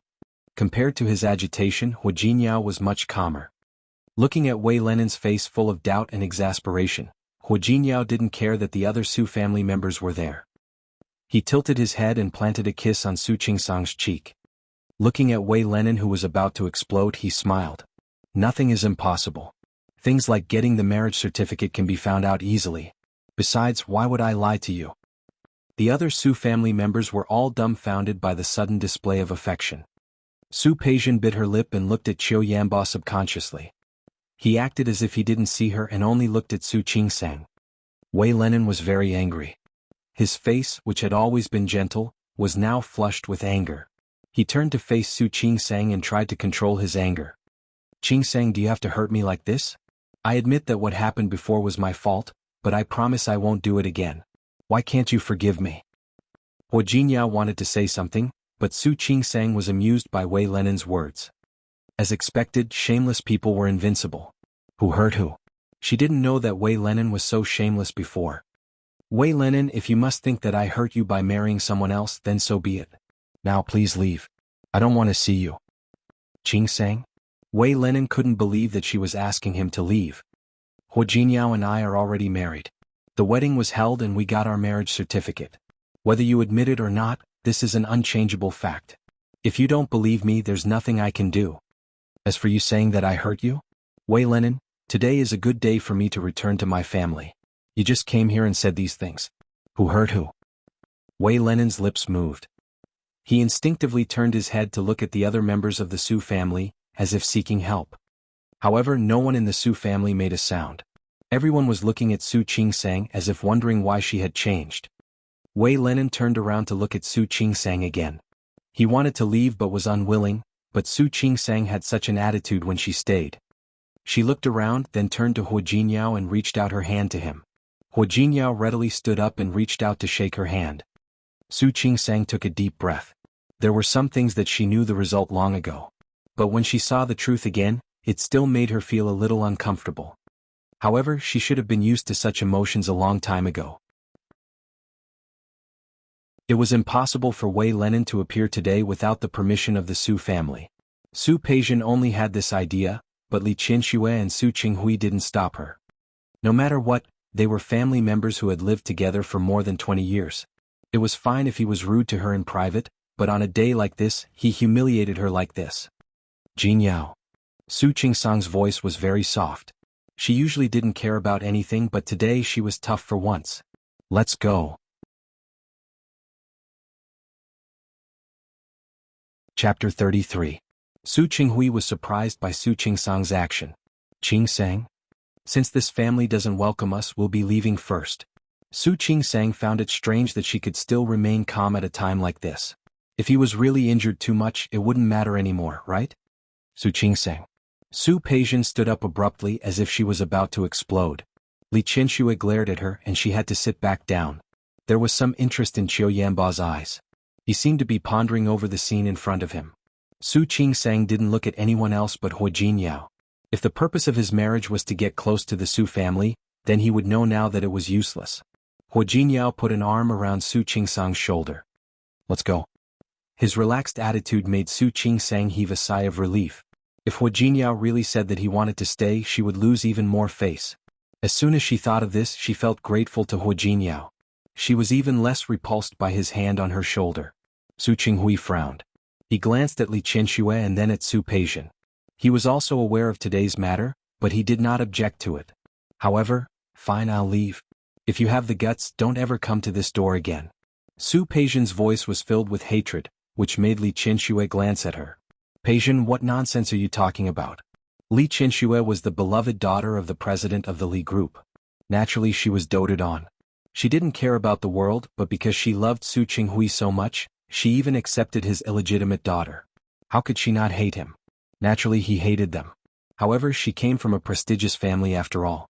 Even if she hated him, she wouldn't show it on her face. Su Peijian didn't say a word as her sharp gaze swept over her. Li Qinxue turned to look at Su Qinghui. "Call them back. If people find out that I don't even eat at home, they might say that I'm very mean." Su Qinghui glanced at her and asked Nanny Zhang to keep her here. Qiu Yanba, who had been silent all this while, suddenly stood up. "I've been sitting for too long. I'll go call them." Su Peijian's expression changed almost instantly. She was about to explode. Li Qinxue gave him another look. Her lips moved, but she didn't explode on the spot. At this time, Qiu Yanba had already stood up and walked outside. Su Qingsang and Hua Jinyao didn't feel relieved until they walked out of the main house and into the garden. In fact, she had never liked coming to the Su family, nor did she like to see the other members of the Su family. She didn't want to see Su Qinghui or anyone else. He looked at Hu Jinyao. Just now, when he followed her without hesitation, she felt a lot more comfortable. However, she was getting more and more confused. Why did this guy want to marry her? Feeling her gaze, Hu Jinyao turned around and found that she was staring at him. The hand on her shoulder slightly tightened. If you don't like coming here, don't come next time. Su Qingsang pressed her lips into a straight line. Then he nodded lightly. She turned around and looked behind her. This was once her home. However, she said, "Let's go. Go home." Yes, let's go home. Wherever she was, wasn't it home? However, when the two of them were one step away from the door, they heard footsteps behind them. The two of them looked back together and saw that Qiu Yanba had caught up with them.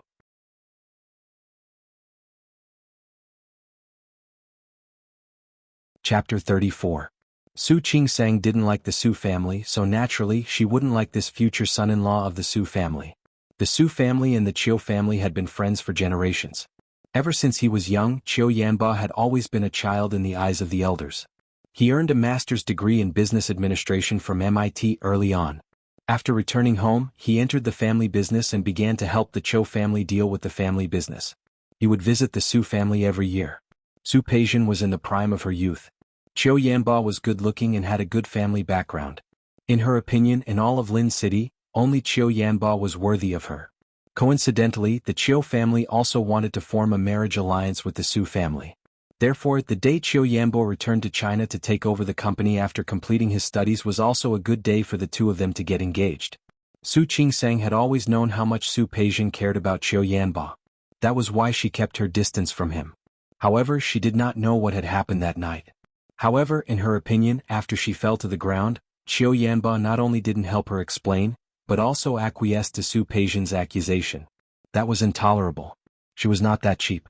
She liked every man she saw. She would never try to seduce a man who would become her brother-in-law, but no one believed her.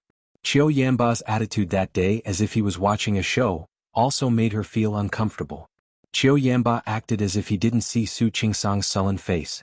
He just turned around and looked at Hu Jinyao. Hu Jinyao, right? What's up?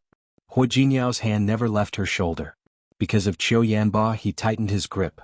Su Qingsang was still not used to being hugged by him, but she stood still. No matter what, today is a good day for you to return home. It doesn't seem appropriate to leave like this. Su Qingsang and Hu Jinyao looked at each other. Su Qingsang said before Hu Jinyao could, "There's nothing inappropriate about it. You don't want to see us anyway. If we don't want it, you can also have some peace." What kind of words were those? Qiu Yanba furrowed his brows slightly. The leisurely look in his eyes faded and was replaced with seriousness. "Qingsang, are you saying this to sever ties with the Su family?" Hu Jinyao narrowed his eyes and his gaze instantly became much sharper. Not only him, but Su Qingsang also felt very uncomfortable. Her relationship with Qiu Yanba wasn't that bad, was it? Su Qingsang felt that it was too intimate for him to call her that. How could that be? He felt strange in his heart, but he didn't show it on his face. She wanted to sever ties with the Su family, but this wasn't up to her. "I just know my place and I don't want to be an eyesore." Qiu Yanba narrowed his eyes and looked at Su Qingsang, who was completely different from his impression of her. "Qingsang's temper has grown since she got married. Even your words are a lot more aggressive than before." Su Qingsang didn't say anything, not because she was married. It was just that she was tired and she had come to terms with it. No matter what she did in the eyes of the Su family, it was not flattering and was wrong. Since that was the case, why did she have to force herself? Is it because you're married that you have confidence? Qiu Yanba glanced at Hu Jinyao as he spoke. This man was not as simple as he appeared to be. At least on the day of the wedding he went to investigate, but he didn't find any information related to Hu Jinyao. There were two situations like this. The first was that this man was really ordinary and there was nothing to investigate. The other was that this man was unfathomable, so powerful that no one could find out anything about him.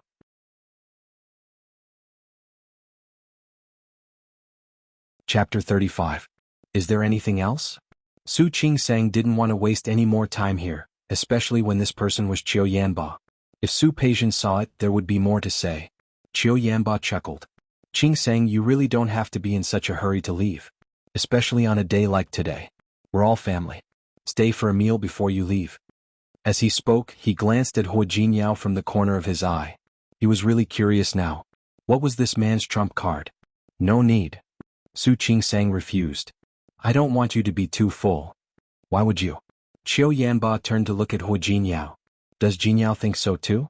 No matter what, it was a good thing to have a relationship with the Su family, the Li family, and the Qiu family. He really couldn't think of anyone who would refuse. Hu Jinyao really did refuse. He turned to look at Su Qingsang intimately, his eyes as gentle as water. Whatever Qingsang says I will do. Since she doesn't want to stay, then let's go. Hu Jinyao. Qiu Yanba couldn't help but frown. He looked at Hu Jinyao and thought of what he said the other day. I remember you said that you work for a company, right? I wonder which company it is? There was no company in Lin City that Qiu Yanba didn't know. If he had ever met this person, he would never forget. I left. Hu Jinyao didn't feel embarrassed at all. I left before I got married. Qiu Yanba didn't know what to say at this moment. He looked at Su Qingsang again. She seemed to know it already and didn't look surprised at all. Qiu Yanba looked down. He suddenly felt that something was strange, but he couldn't tell what was strange at the moment.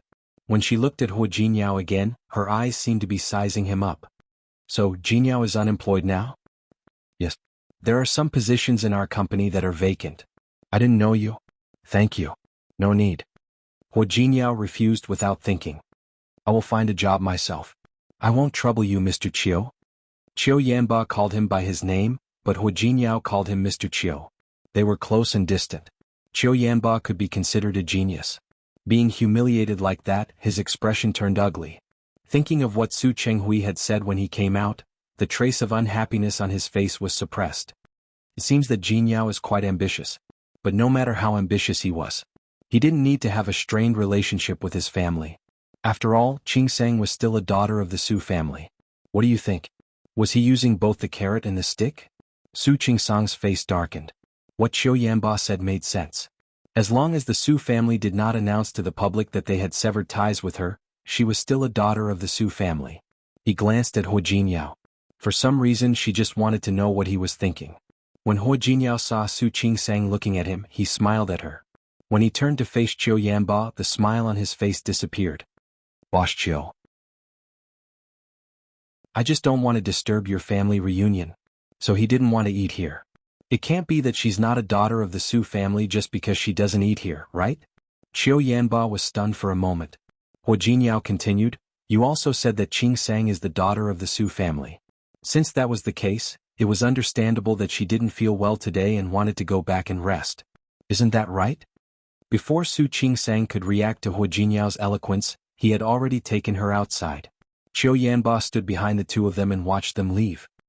His slightly narrowed eyes were tinged with a bit of inquisitiveness. Chapter 36.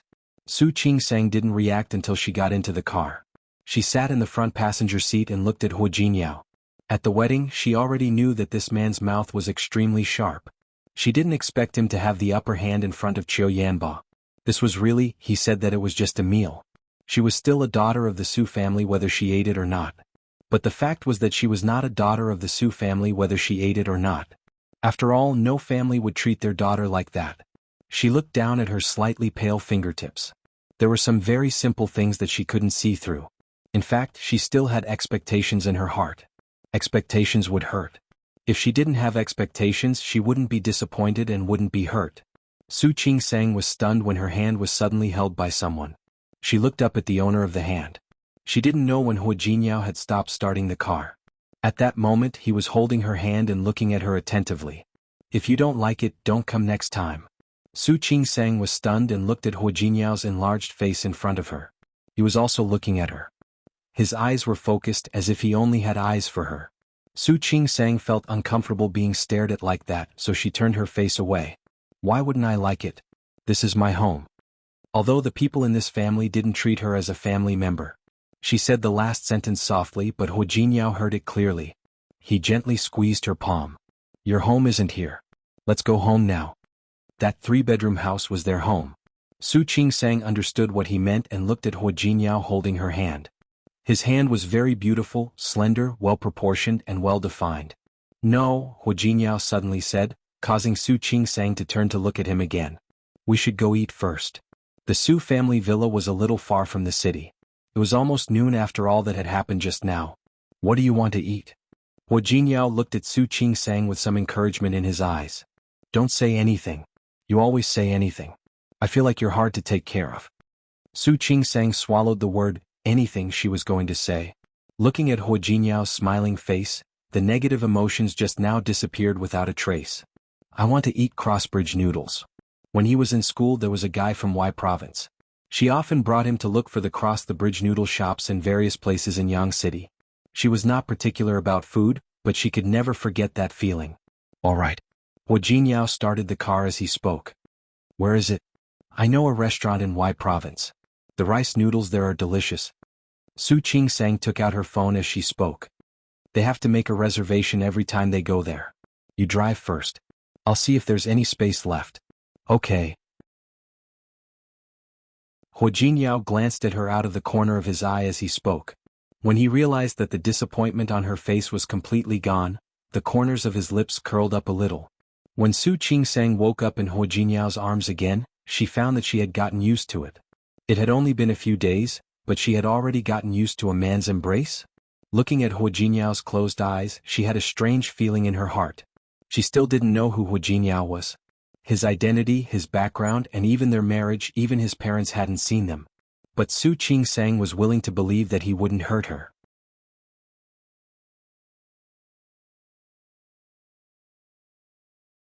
Chapter 37. Just like yesterday, if Hua Jinyao said he wanted to stay in the Su family, she would have no choice but to agree. But she would feel very uncomfortable afterwards. Hua Jinyao took her away just like that. Then he followed her heart and went to eat the bridge noodles. Su Qingsang didn't know how other men felt, but Hua Jinyao's actions moved her a little. Maybe he really didn't marry her because she was the daughter of the Su family? She couldn't help but look at Hua Jinyao's face again. She had to admit that even when he was asleep, this guy had the ability to charm people. His sculpted features looked innocent at the moment, and his eyes, which always had a smile on them, were tightly closed. His long eyelashes were like feathers. She didn't expect his eyelashes to be so long. She even had an urge to reach out and touch them. Do I look good? The sudden voice startled Su Qingsang. Only then did she realize that Hua Jinyao had woken up. She was caught peeping, so she looked very embarrassed. Does your husband look good? Hua Jinyao sat up and moved closer to Su Qingsang. He moved his face a little closer to him. Su Qingsang took a step back as if she had been scared out of her wits. Her reaction pleased Hua Jinyao, and he moved closer again. Su Qingsang couldn't avoid it, and the bed was already behind her. What? Hua Jinyao's hands were on both sides of her body, and the tip of his nose was almost touching hers. I get up.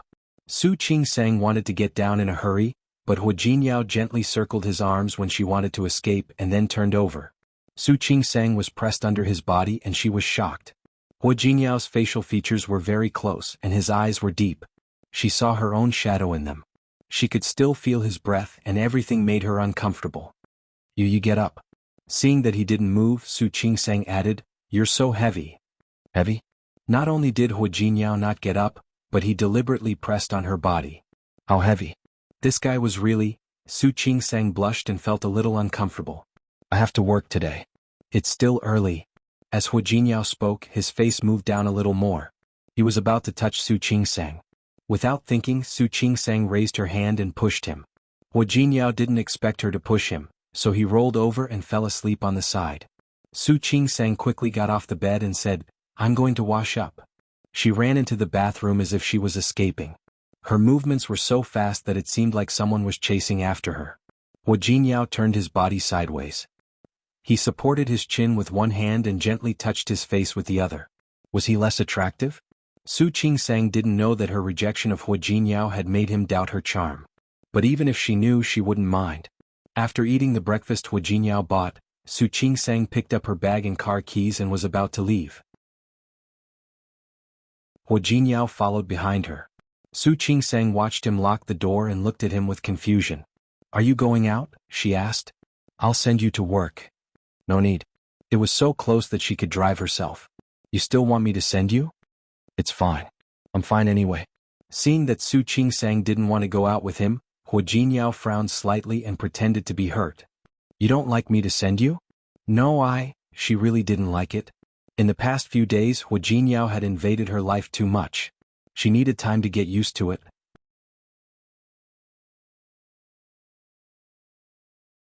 Chapter 38. If not, then let's go. Hu Jingyao. Don't worry, I'll only deliver it today. I'll deliver it tomorrow. What do you think? As Hu Jingyao spoke, he reached out and put his arm around Su Qingsang's shoulder. Su Qingsang was stunned. She was really not used to such intimacy. She would be late if she continued to waste time. She could only acquiesce to Hu Jingyao's actions. The car drove out of the neighborhood. Su Qingsang watched Hu Jingyao skillfully driving the car from the corner of her eye. Thinking of what Qiu Yanba said yesterday, she was really curious. She was only curious for a moment. She would never ask Hu Jingyao what he did for a living. The hospital was not far from the apartment, so they arrived soon. Su Qingsang picked up her bag and got out of the car. She found that Hu Jingyao got out of the car with her. Hu Jingyao went around to the back of the car and took out a cardboard box. Su Qingsang looked at the logo on it and had a bad feeling. What are you going to do? What do you think? Hu Jingyao smiled, showing his white teeth. Su Qingsang had a feeling that she wouldn't like what he was going to do next. She wanted to stop him, but how could she stop what Hu Jingyao wanted to do? Su Qingsang watched him carry the big box of wedding candies into the department and into her office. Hello everyone. I'm Hu Jingyao, Qingsang's husband. This introduction was enough to give Su Qingsang a headache. His lips opened and closed again. She watched as Hu Jingyao appeared in her department and in front of her roommates. It would be fine if he just went to give the wedding candies one by one and then introduced himself, but what was going on? Qingsang, please take care of her. Thank you. Qingsang. She's the worst at taking care of herself. She's already married, but she was still writing a paper at home yesterday. Su Qingsang was dumbfounded. What was this person talking about? Hu Jingyao. I didn't say anything wrong. Hu Jingyao gave the candies to everyone in the department. Next, it was the next department. Qingsang, let's go next door and finish giving out the rest. He bought a lot. Su Qingsang had a headache. Under the gaze of a group of colleagues and her tutor, she took the box. Aren't you busy? Go and get busy. Let them take the rest. Qingsang? It's okay. Everyone is busy. I'll come and get it when I'm free. Su Qingsang felt a little awkward. She twitched the corner of her mouth, hoping that Hu Jingyao would leave as soon as possible. Hu Jingyao stood still. There seemed to be some grievance on his handsome face. Su Qingsang had a headache, a real headache. Could this guy not put on such an expression as if she was the one bullying him? It made her feel inexplicably guilty.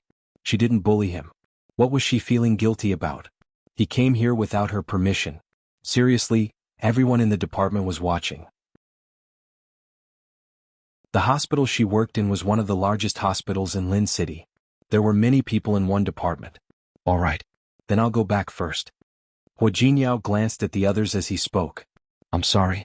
Sorry to disturb your work. Qingsang, I'm leaving. Su Qingsang had just breathed a sigh of relief, but at this moment, the person leaned over and pecked her on the lips. I'll pick you up after work. Su Qingsang's face instantly turned red as if it was on fire. This guy. However, before she could react, Hu Jingyao had already turned around and left. As soon as she turned around, she saw the teasing gazes of everyone in the department. She was momentarily embarrassed.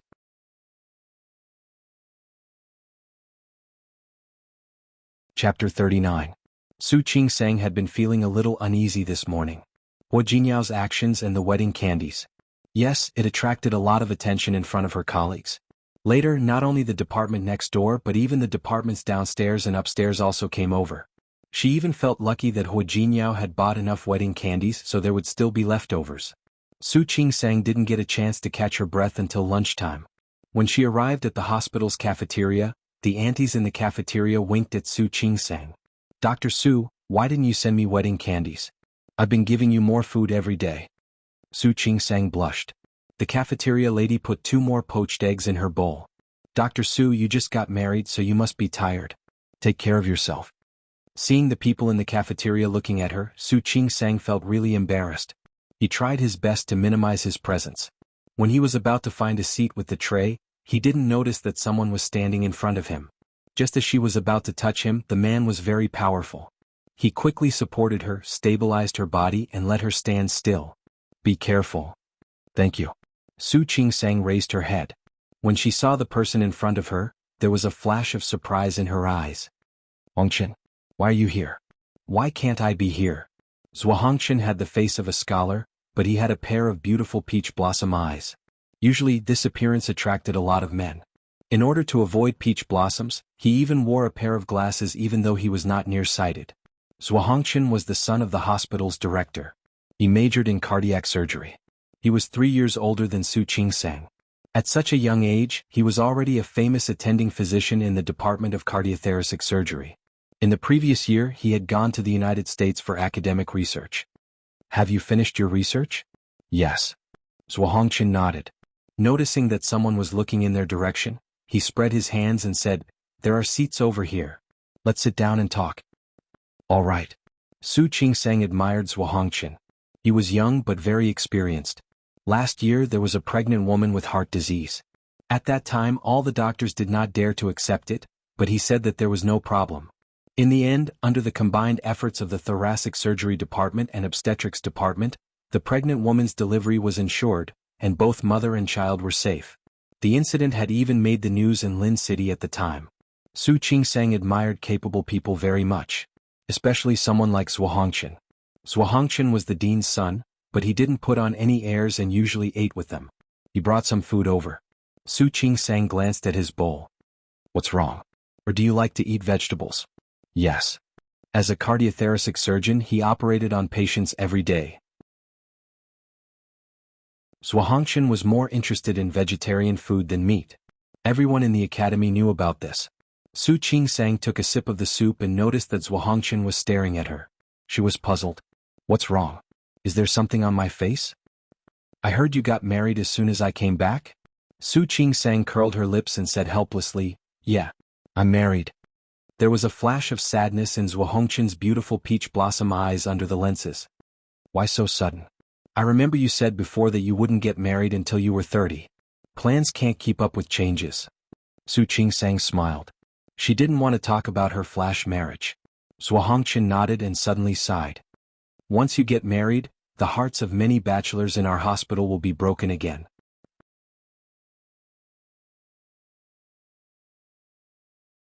Chapter 40. Hongchen's reputation in the hospital was not just good, it was very good. You. Hongchen glanced at her and hid the disappointment that flashed across his eyes. Hurry up and eat. I was lucky enough to talk to Dr. Ali a few times during my trip to the United States. We exchanged some ideas. I've sorted out the information. Come to my office later and I'll give it to you. That's very nice of you. Thank you so much. You're too polite. How about you treat me to dinner? Hongchen said half-jokingly. Su Qingsang nodded heavily. Of course. Even if you don't give it to me, I'll still treat you to dinner. It'll be a welcome dinner for you. Don't you think so? Aren't you taking advantage of me again? It's 2 meals and you're treating me to 1 meal? Then I'll treat you twice. 3 times. There's still 1 wedding. Hongchen laughed after he said that. Su Qingsang didn't take it seriously. She and Hongchen were the same type of people in some ways. They liked their profession and didn't care about family or friends when they were busy. They were both workaholics. They had a good relationship since she started her internship in the hospital. Like Shi Mengwan, Hongchen was Su Qingsang's good friend. She went to Hongchen's office to get the information and helped him with a minor surgery in the afternoon. Su Qingsang picked up her bag and was about to leave after work. She completely forgot that Hu Jinyao said he would pick her up in the morning. Are you done? Hongchen stood in front of Su Qingsang's desk and looked at her focused face on the computer. He couldn't help but laugh. I'm almost done, Su Qingsang said without raising her head. The information Hongchen brought back was really useful to her. She was at the height of her excitement. You. And a workaholic. Hongchen said that, but his eyes were gentle. He pulled over a chair and sat down. He stared at Su Qingsang.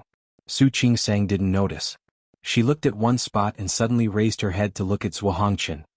Here, did Dr. Ali get the data from her own practice? Let me see. Hongchen got up and walked behind her to look at the spot she was pointing at. I discussed all of this with Dr. Ali at that time. She had practiced this data before. In fact, these latest papers had already been published. But we can't see it for now. Dr. Ali is really amazing. Su Qingsang's face was full of admiration as she spoke. This kind of data, this kind of analysis, is it really amazing? Zhuo Hongqian didn't leave after answering the question. Instead, he stood behind her and pointed out 1 or 2 points from time to time to tell her his thoughts. They were all doctors. Even if they were from different departments, they were still connected. Su Qingsang nodded repeatedly, not even noticing that Zhuo Hongqian was getting closer and closer to her. Qingsang? She was startled by the sudden voice. She turned around and found that Hu Jinyao had arrived without her noticing. You haven't gotten off work yet? Hu Jinyao glanced at Zhuo Hongqian. He wasn't wearing a white coat. This person was, I'm almost done. Su Qingsang suddenly remembered that he said he would pick her up. She saved the documents and was about to get up when she realized that Hu Jinyao was looking behind her. Zhuo Hongqian? Su Qingsang rubbed her forehead. She had been so busy that she had forgotten about this.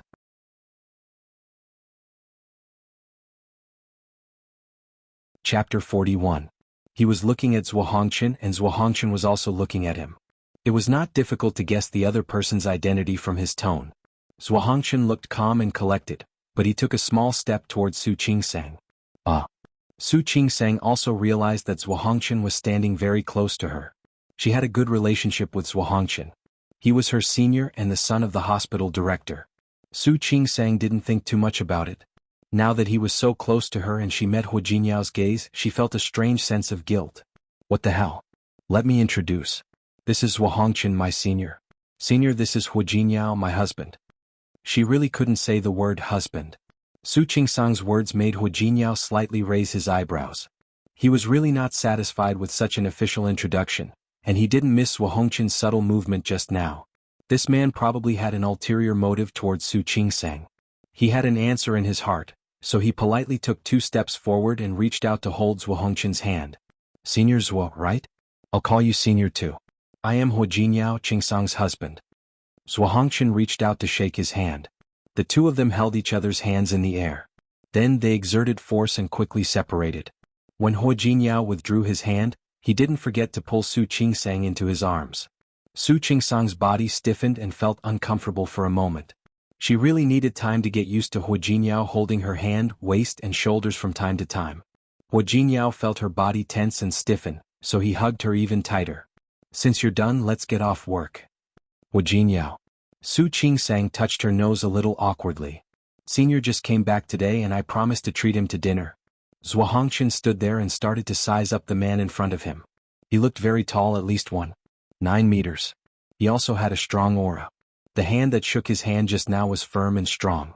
Su Qingsang buried herself in the hospital every day, either performing surgery or doing research. How did she know this man? He was curious, but when he heard Su Qingsang's words, he smiled. Yes. Qingsang promised to treat me to dinner today.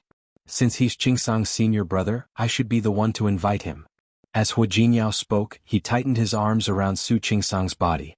With a smile on his face, he said enthusiastically, You weren't around when Qingsang and I got married, so I have to treat you to this meal. What do you like to eat? I just came back and I miss Chinese food. As long as it's Chinese food. Zhuo Hongqian was not picky. Hu Jinyao nodded and turned to look at Su Qingsang. In that case, let's go eat Sichuan cuisine. Can I? All right. I don't think we should eat Sichuan cuisine. The 2 different voices caught Hu Jinyao's attention. He looked at Zhuo Hongqian and asked, You don't like it? It's not that I don't like it. Qingsang's stomach isn't very good.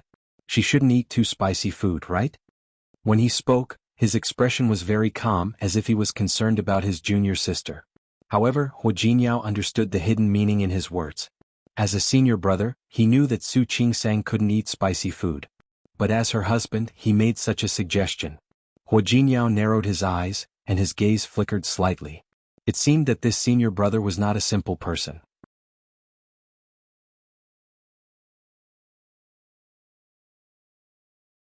Chapter 42. Hu Jinyao's expression instantly changed to one of concern. Your stomach is not well? Why didn't you tell me? Of course not. Don't talk nonsense. Su Qingsang felt uneasy. I was busy with my thesis, so I didn't have a fixed time for my meals. I've been very careful this year. My stomach is fine now. Really? Hu Jinyao frowned and turned Su Qingsang's body. If you're really not feeling well, you have to tell me. Otherwise, I'll be worried. The concern in his eyes stunned Su Qingsang.